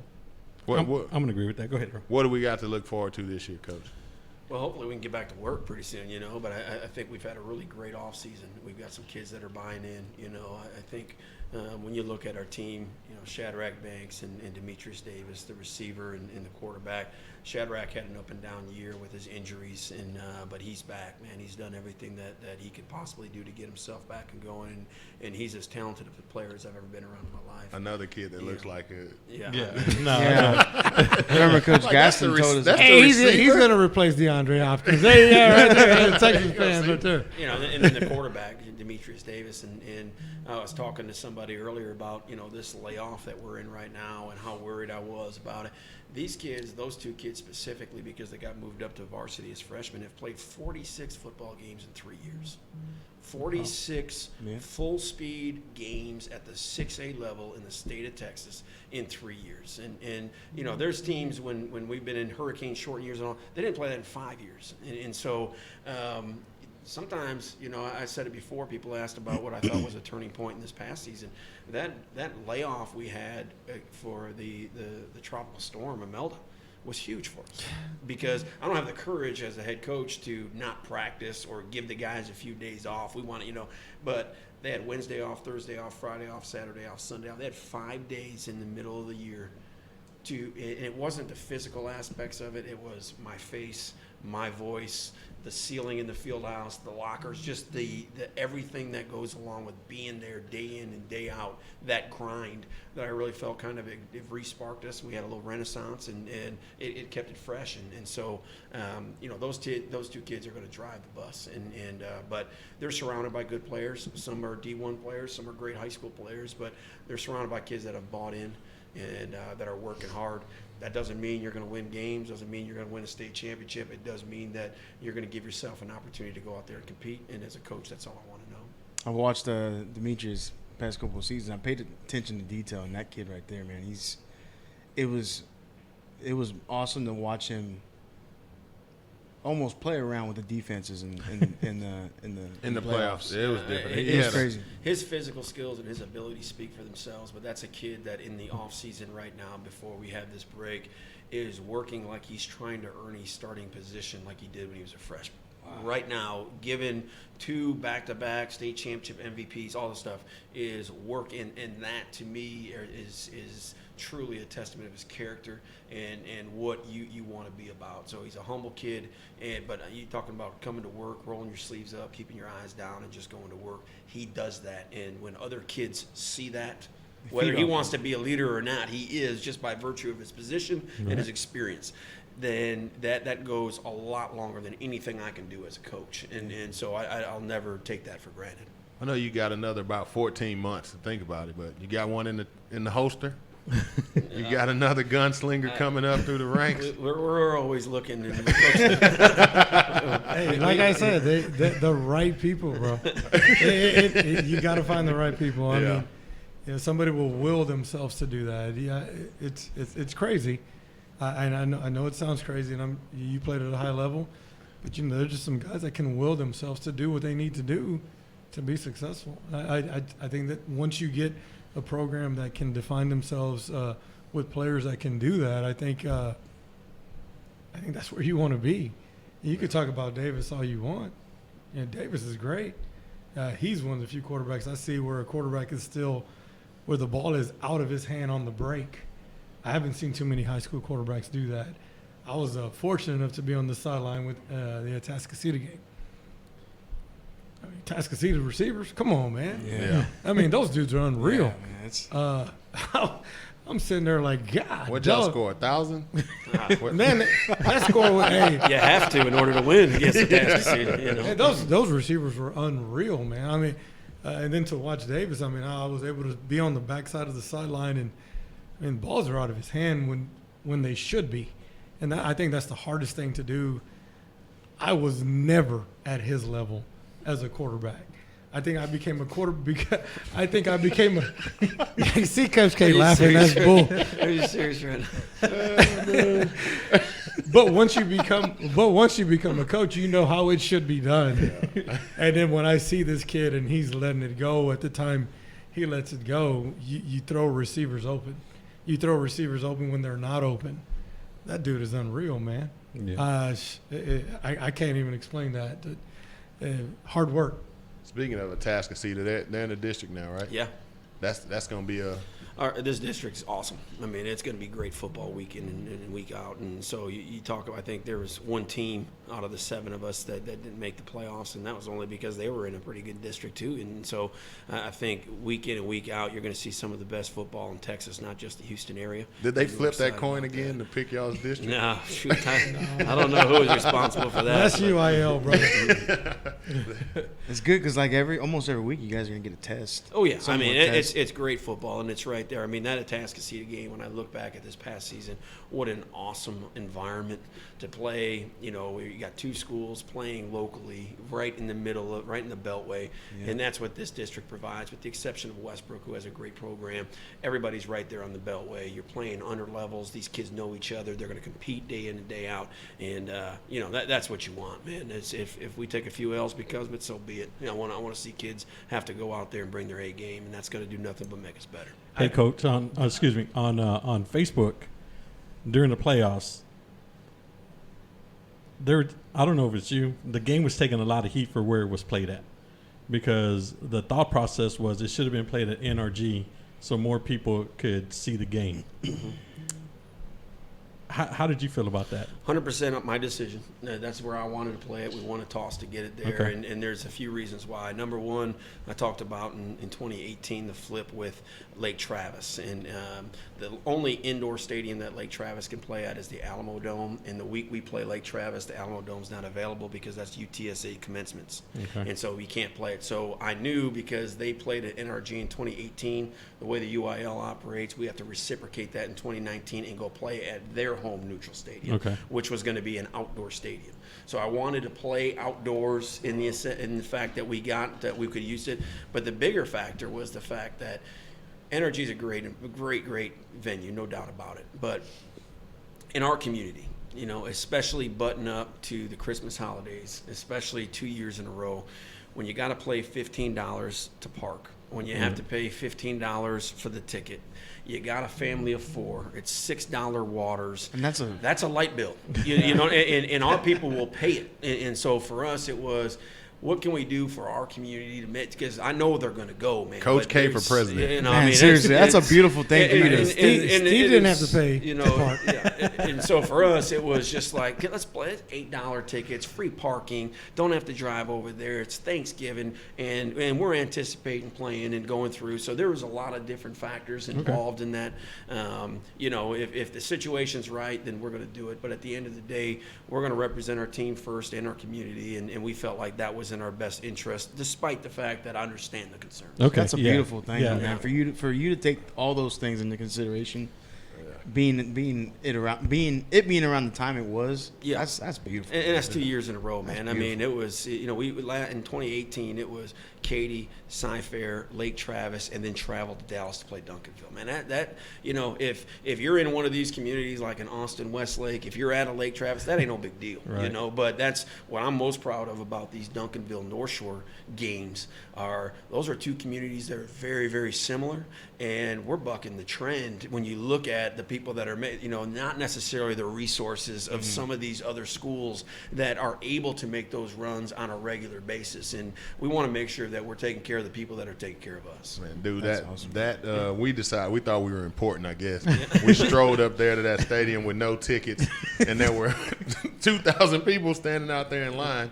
So we not only had to pay the $15, but we had to pay the little service fee because I bought them online. So I spent about $130. I take my son and some more kids, and then, you know, the kids get in there and it's football for 10 minutes, and then it's exactly right. Stadium lights. They're gonna take out running. So it's like, I paid $130. Y'all better watch. You know, you better watch. You're gonna watch at least a half of this game, dude. But and that was a great explanation what you gave. But like I said, you know, during that time, everybody was online talking about, man, it should be at NRG, man, it should be at NRG. Yeah, I was one of those people. And I get it, and I totally understand it, and I wouldn't disagree. It was just, but again, there's just a lot of factors that are involved. Right, and that's good that you brought that up because hopefully this year, or is it this year? Yeah, this year during playoffs, they'll understand if something like that happens again. Mm-hmm. But talking about this year, first game, 0 week, LaSalle? Yeah, I mean, right now, Yeah. I mean, we had an opportunity to play Katy on ESPN last year. They came in, really liked our venue. I don't know if you've looked at some of those other, but to come into a Texas high school stadium compared to what they do around the country, they were blown away. And so they wanted to do it again, offered us an opportunity. We went back and forth. There's just a lot of factors there, but at the end of the day, we're going to play a doubleheader at our stadium. Right. St. Joe's out of Philadelphia is going to play Shadow Creek in the first game, and then us and De La Salle in the second game. That's loaded, man. Yeah, and I hope we can keep that. It's going to be a great experience. I've spoken on the phone to the coach at De La Salle. I think there's a lot of mutual respect between the two programs. We wanted to make it a great environment, and what a great experience for our kids, for their kids, for everybody involved, and hopefully with everything that's going on right now, we can continue to have that game. Now, when y'all start talking about that game, well, let's talk about the De La Salle game. When do you start talking to them, or how does that start up? Do you call the coach or AD's call? Or? The way that transpired was specifically through ESPN, their marketing firm. So they were like, "Would you be interested? We're going to go find you somebody to play that we feel like would be a great matchup." Cool.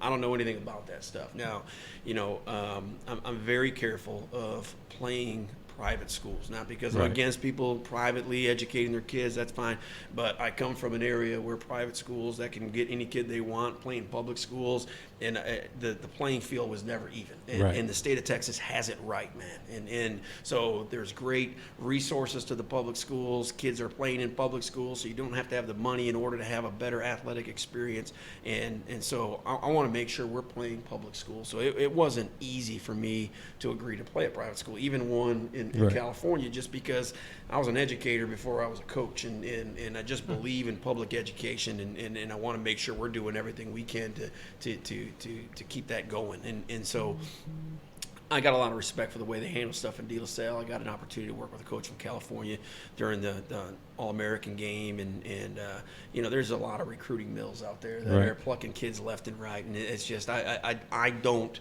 personally agree with that model of the IMGs and these other schools that are going around and not taking kids out of their community. And I wanted to play a community school, and not that De La Salle is, but I think it's as close as in a private school in the California as you can get. And there's a lot of history of the movie and winning streaks and everything. And so they set that up. We agreed to it. Okay. I think that's a big deal. Like when they're always comparing Texas to other states in football, they don't look at the fact that our teams are they're who they are. Yeah. We don't get to go and have an IMG and recruit every kid in Florida and have everybody and nationwide, and they're hitting our kids up on Twitter, and so it's there's no doubt that to me is high school football, and that's going to be cyclical. We're not going to win state championships every year at North Shore. I don't want to when it comes to that, because there's another community is going to have a great. But to watch Shadrach and Demetrius play at Cunningham Middle School and go through freshman football and work through these ranks, to me, that's what it's about. And the All-Star games are there. I don't want to do an All-Star game for 10 weeks during the season where you're going to pick these guys who aren't. They're not playing for each other. So. Do y'all hear that? Youth football coaches who trying to stack every team and not let it be any kind of way even. Y'all hear that? Even the best coaches that are way better than you ever be don't want to play with all-star teams versus scrubs, okay? Smart guys.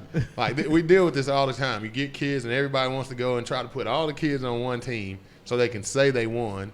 And you got kids from miles away playing with kids they'll never play with again.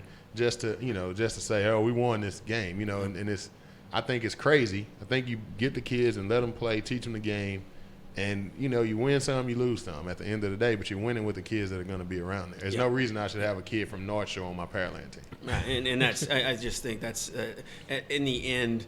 It's going to make for better football teams when they're there playing for each other, and the only way you can do that is you're in there sweating and grinding for years with each other, and each other's background, and that's just, again, that's a personal belief. And I think you're playing at a good time, because the last time when Bishop Gorman came into the Dallas area and they played Cedar Hill, I thought it was a year, too late for Cedar Hill. Mm-hmm. And I can also go back to when Findlay Prep came to play Yates in basketball. It was a year after Yates' domination. Of course. I mean, it's always like that.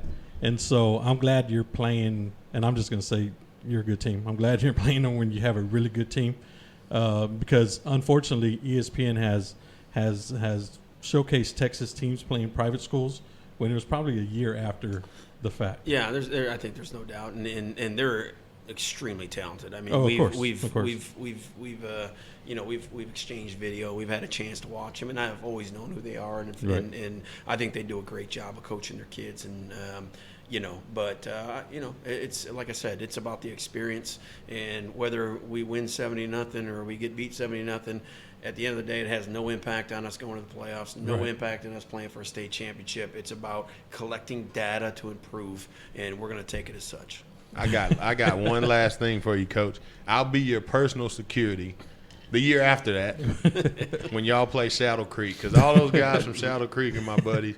All those guys that over there with you are my buddies. I want to be close to that game. I got to see it. Yeah. I talked to both, Will Gully and Gaston about it. That is something that I'm a year in the future. I'm gearing to see that one, man, because I get to see my friends compete against each other on the coaching stage, and I know those guys are they're highly competitive. Hey, there's nothing but respect for what they've done at Shadow Creek and Brad and Will and all those guys. We know them and they know us, and so when we get to see each other and to go out and let those kids go out there and compete against each other, that'll be exciting, man. And we're looking forward to that. I'm gonna get Will riled up. I'm gonna tell him after we got off, you were telling me how bad you're gonna be. I'll get him riled up. I think Will might know me better than that. I got one last thing for you, Coach. Yes, sir. So I have this pitch I make to everybody. What do we have to do to get some press passes or sideline passes for you guys? He does it every week. To go cover you guys. Yeah, those are like gold. The insider, Lee Martinez, is the one who's got such great relationships with everybody in our athletic department that if he can't get it for you, then he's holding them. And so that means he's got somebody else. So don't let him fool you. We will chat. We will chat after the show. Absolutely. No, we talked about it. Me and Liam talked about it. So I had to do it for the show, man. All He's I gotta do it said every is week. that I could get you press passes for our side. Yeah. But I don't know what I could do. And for we Galena can't wait Park. to do that either. I'm not there yet. I'm not at Galena Park ISD, so I mean I can't help you guys. yeah, no, we'll see what happens. Yeah, we'll see what Well, happens. definitely, either way, we're going to be there. That way we can Absolutely. we can man. You guys that's will. good, see man. some. But maybe not the first game, man. You I can do- have to start lining up now. I Yeah. do know Raul. and Personal Bert. security. Personal security. I can Coach. be the water guy if you need an extra water Stay guy. away from Coach. Stay away from Man, Coach. he's Okay. got everybody on that side. I will say this, and I know Coach K can't. He's very humble as a person. I'm not going to speak for him at all, but this is what I'm going to say. And I think he said it best. Regardless of what happens, week 1, 0 week, whatever you want to call it, nothing matters until you get to that week 11 or week 12 or whatever it is. It doesn't matter. You're not going to be defined on that first game that you play. And I know everybody wants to see it. But I think that's the difference in the mentality of a winner and a loser. I shouldn't say loser, a narrow-minded person. You can say loser.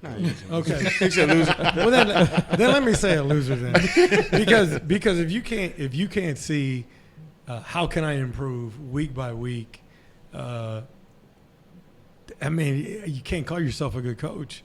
You can't, and. You win Super Bowls at the youth football league. You win a World Series in a baseball league. Who cares? That doesn't matter. How am I better at the level if I want to be a U of H football player? If I want to be a high school football player, how does that make me a better player? It doesn't. What makes you a better player is not ignoring what you can't do. And I think that's the whole deal with why people ask the success that they have.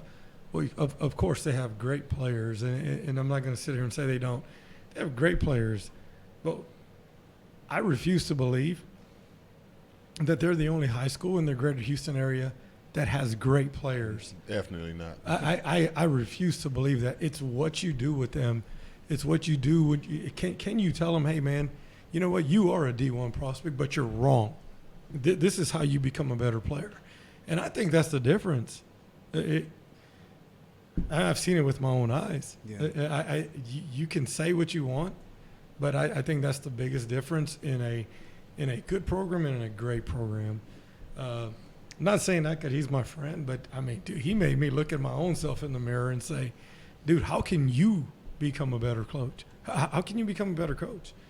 And it was real simple for me. You got to put the time, you got to put the effort, you got to take the good with the bad, but you can't focus on what you cannot do well. Yeah, what you can't do good, how do we fix it and move on and not worry about what everybody else is saying on the outside. Man, that's powerful. Yeah, that was pretty good. But Coach, before you go, because I don't know if I ever see you again, maybe just from the stands, or maybe with Lee one day. But I mean, hell, I've known Lee for years, and this the first time I ever met you.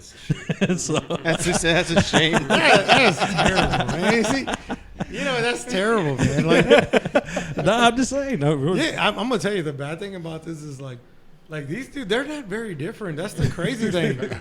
Wow. Like, he talks trash about me, and then he talks trash about me. It's unreal.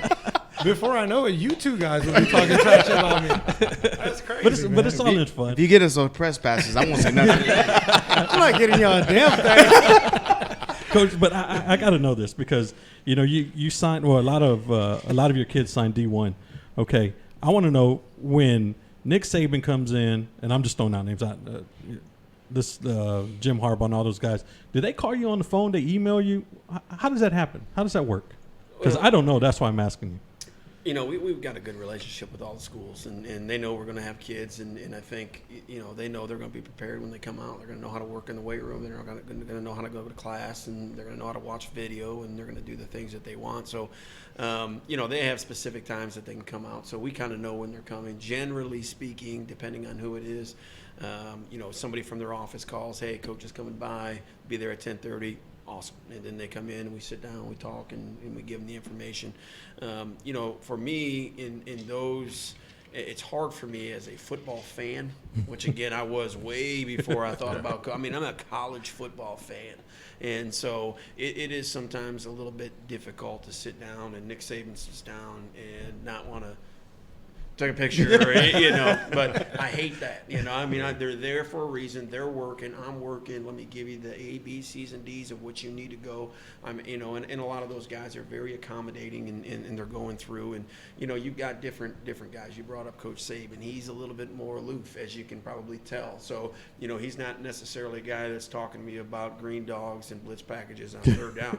Ed Ogeron will come in, drive himself up to there, and come in and without anybody with him, and sit and talk football for an hour and want to go eat. And you got all these different personalities that you more than likely can watch them and see it.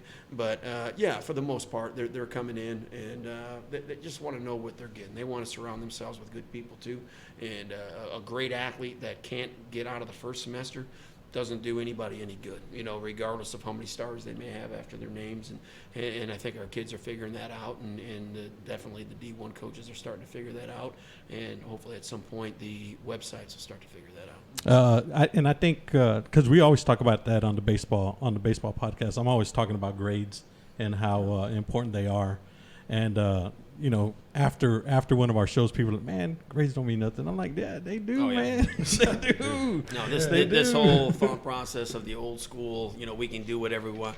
That's not the case anymore, and it's very well regulated, as it well be should. And there's clearinghouses and things that kids. But I don't care how good of an athlete you are. If you're not making the grades, you will not go to a Division I. You'll go to a JUCO, and you can sign with whoever you want. But at the end of the day, it's where you are in the fall, and you will land where you earned to land.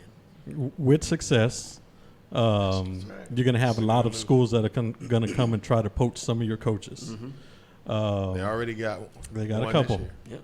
Your succession plan, is it within and then also other people or is it mainly, and I know you talked about it earlier, is it mainly with the people on your staff right now? It's first and foremost the people on the staff. That's where we want to look first. I'm not a guy that's trying to protect our staff, and because to me that's a badge of honor to have people want to come in and get our guys. And I say the same. That helps us recruit great coaches.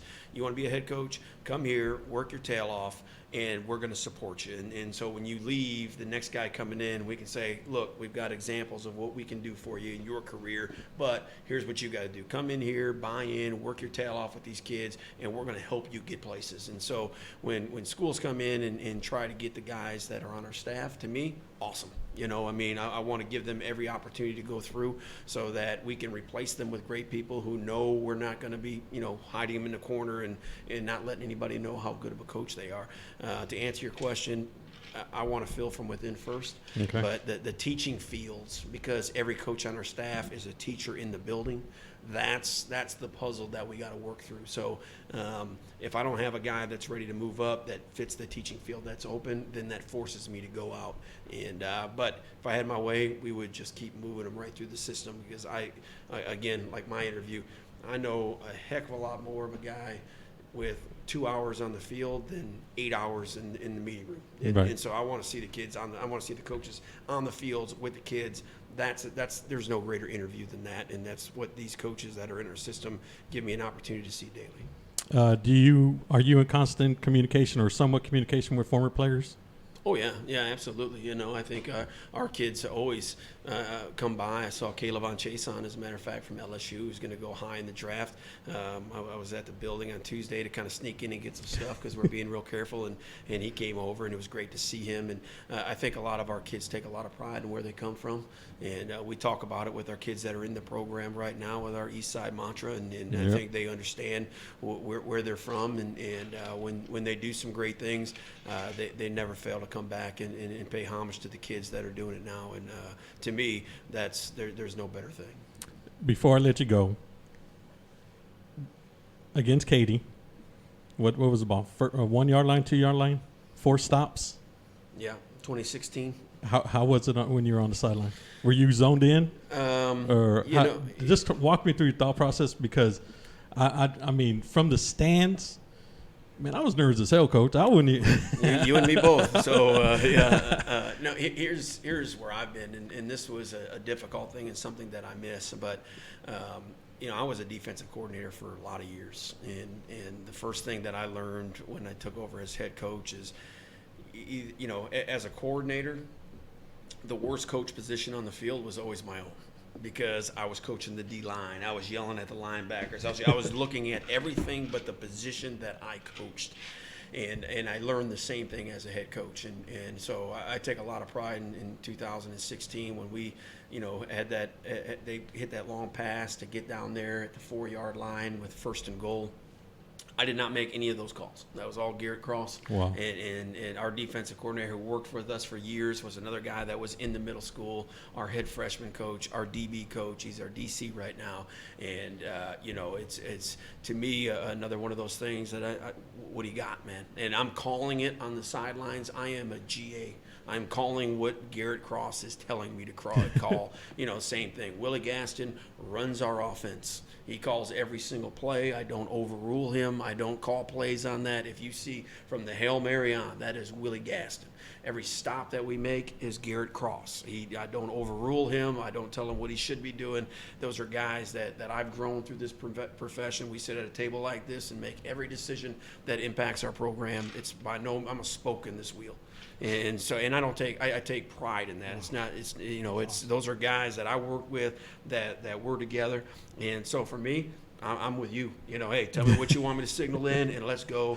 And that model obviously has served us right. I got to admit, that day of football, okay, so it was North Shore against Katy, and then the second game was Atascocita and Lamar. Yeah, we came back for that one, yeah. Mm-hmm. And then Foster at the end. Yep. So I stayed there the whole day. Yep. Oh, man, that day right there is probably the best that I've seen in high school football. Hair. Oh, yeah, but, man, I spent so much money at NRG that day. There you go. But back to square one. I got there like at 11. I can't remember what time the game was. I think I got there like at 11. Dude, I didn't leave till like almost 11:30 because I stayed. That game at Atascocita and Lamar, I became a fan of Lamar. Lee dogged me because the next year I picked Lamar to beat you guys at Rice. Yeah. He has never paid me. Just throwing that out there. I'm going to throw it out there right now. He's like, Lamar's this, Lamar's that. And I said, you know what, dude, I know Lamar's good, but I know what these guys do. Yeah. They're not going to win. Yeah. No. And so he was sitting actually a couple of rows over. So, hey, North Shore kind of goes up and puts this thing away. And I text him. I'm like, bro, you going to pay me or what? Hey, no answer. No How answer. about that First bet? time he don't answer. Yeah, no answer. Hey, but it's cool. I get joy out of that. Yeah, you can rub it in his face forever. Yeah, he forever. did. Yeah, but that day of football at Energy, oh my God, that was. I mean, you had to have been there for all 3 games, and I was there. I didn't have nothing else to do. I mean, Put in a whole shift. Well, here's the deal. I was just scheduled to go to that game, okay, and then I saw Tascasita, and I'm like, man, you know what? I'm gonna stay for like a quarter or 2, maybe halftime, and then I saw Lamar run up like 540 yards in the first half, and I'm like, man, I'm locked in. I'm staying. And That's how it happens. You gotta. I did that one year. I went to one game and ended up staying all day. Now, as soon as the game over, I sprint. Oh, yeah. Because if I stay and watch the warm up, I'll see one kid. And I'm like, oh, I want to see that kid. Yeah. And now I'm locked in on that, and then I'll stay and I'm hit there all day. So as soon as the game gets out of hand, I go because my brain doesn't let me leave. Yeah, once well, I mean, see. Lamar runs up 540 and then loses. Yeah, exactly. Into it, Tascasita put up, and then Tascasita beats us the next week. Yeah. So, yeah, no doubt, it's great. And I did send him a text message after that. I'm sure yeah, you did. yeah. I did, man. Bro, I brought my daughter to the game. Why are you embarrassing me like that? Hey, well, you know the funny thing is what you brought up is when we went to Energy this year when you guys were playing Katy, and I'm sitting by Lee, and Lee's calling, or he's gonna do this, and about 85% right. I gotta give him credit on that. But like we talked about, he said, "What'd you say? If they stay in cover 2?" If they stay in man, they stay in man. Katie went man like towards the end of the second half, the second quarter. I told the guys, hey, let's go, dude. Game's over. Yeah, he said, let's go to Twin Peaks. This game is done. And I'm like, man, really? He's like, yeah, man, you don't understand. And I'm like, no, man, I don't understand. And so he broke it down to me.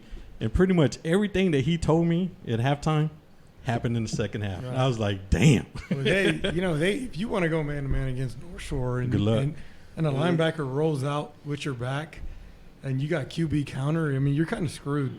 and I'm like, they're done. Screwed So is a key word. So let me. They I'm were. ready to roll. Like, Yeah, he's I'm ready to go. I, He's like, man, y'all ready? I'm like, no, dude. I mean, we're watching the game. Man, it's over, man. I already told y'all. Yeah, but it was a joy for me to watch because I'm like, as great as that program is, to see them make that adjustment against North Shore, not gonna happen. Me personally, if I was coaching against these guys, I'm gonna give up a lot of stuff before I go to that. And when I saw that, I'm like, they're done. Hey, let's roll. He said, just like that. I did. I said, hey, you know what? When you get done with those nachos, man, let's go. Yeah. I didn't need it. I knew I was going to call Coach K later, and Coach K was going to say, like, oh, dude, we're playing Lake Travis next week. So here we go. But Yeah, man, you got a gauntlet, coach. Now you got a gauntlet all season long. You're going to start it with a team from – It's all good. It's going to prepare with a ready you. built team. I'm telling you, these last 2 years in 6A Division I, ridiculous. And even take the Duncanville Lake Travis out of it. I'm just talking about to get through the city of Houston. Region 3. I don't know that we've seen it like this. And I mean, in 2018, every district champion in 6A went Division I. Every single one of them. No doubt. And so and to me, it's awesome. It's great football. It's a great showcase for the city of Houston and the type of football our kids are playing down here. And when we get to that point against Lake Travis and Duncanville, it's a true honor to represent not just North Shore, not just the East Side, but the entire city of Houston. I don't think there's any better honor than in football. Now, after all that's said and done, what do you do to decompress? You start getting ready, man. We practice. That's the hard part. You're 7 days a week in 85, 90 hours, and then you play that last game, and when you play that Saturday, you're already on Christmas vacation. And Right. the last day of the semester is probably that Thursday. So you're going from nonstop to nothing, and that's I don't do well with idle time.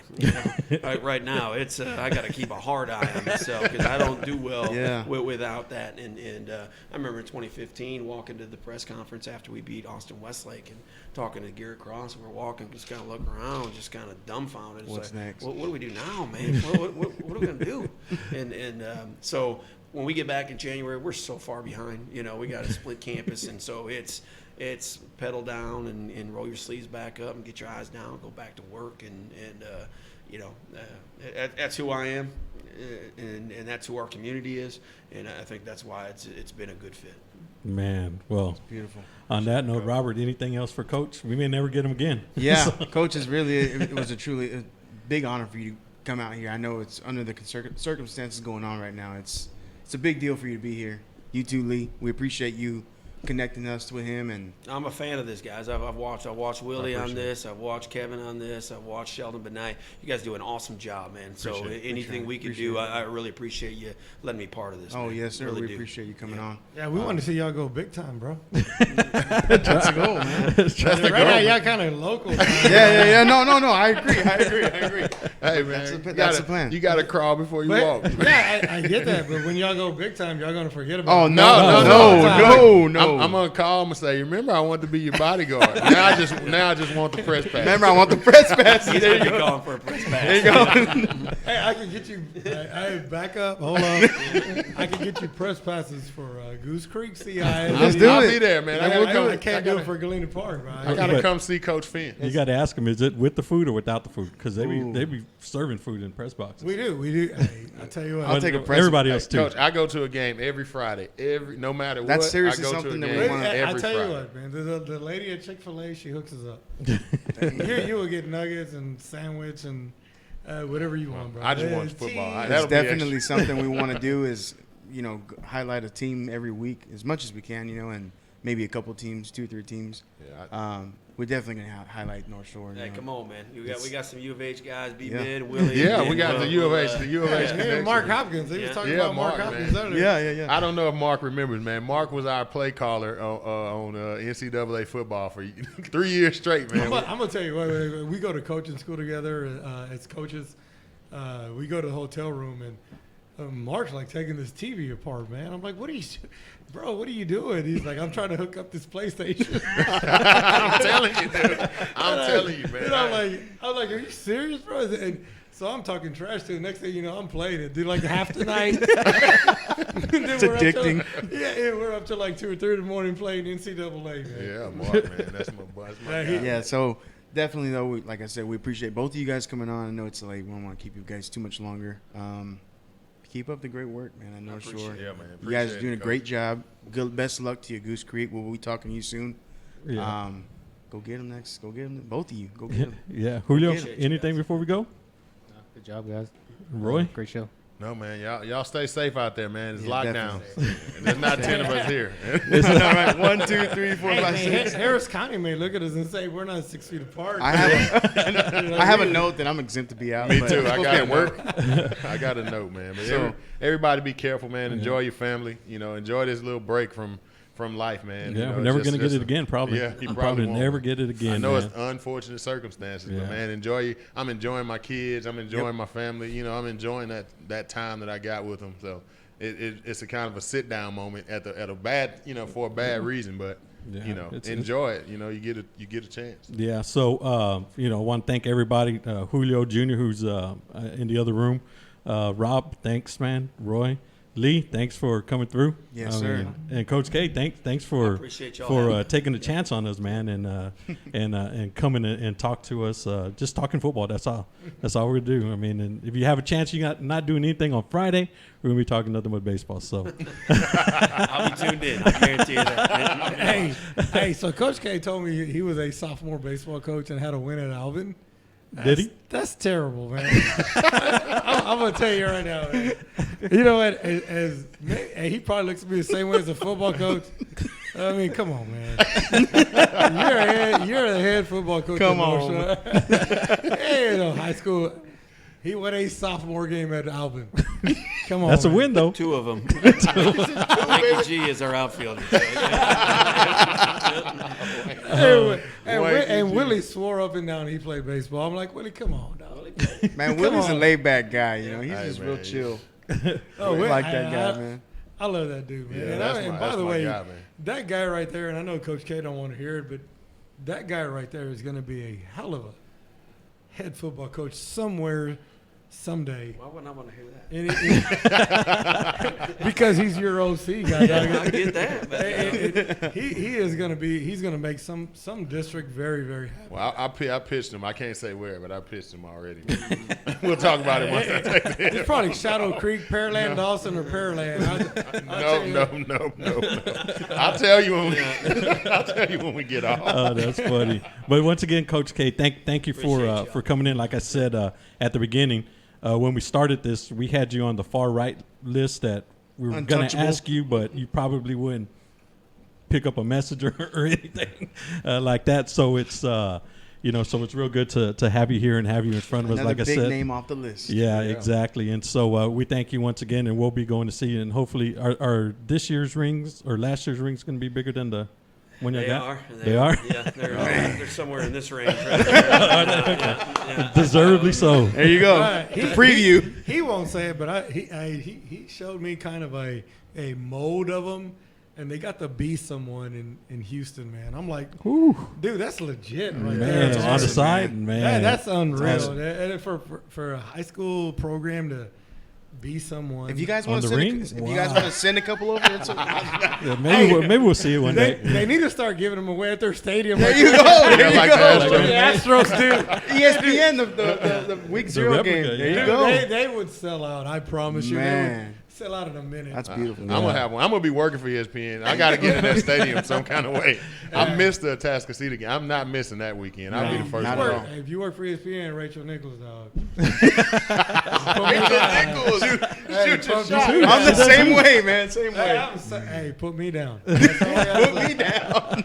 I love it. Oh man! Well, hope everybody enjoyed the conversation we had with Lee Martinez and Coach K. Thank you once again. We'll be coming back next Wednesday with another show, but for Another guest. Yeah, another guest. So for Junior Aguilar, Julio Ramirez, Robert Lopez, Roy Swan, once again Lee Martinez and Coach K, the legendary Coach K. Legend. He's not a legend, dog.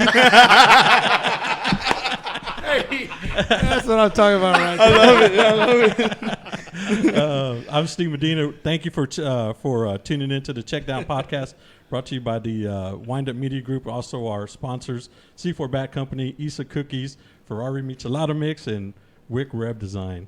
We'll see you next week, and stay safe and follow the 6-foot rule. Thank you. Cover up. Beautiful. Are we done? Beautiful.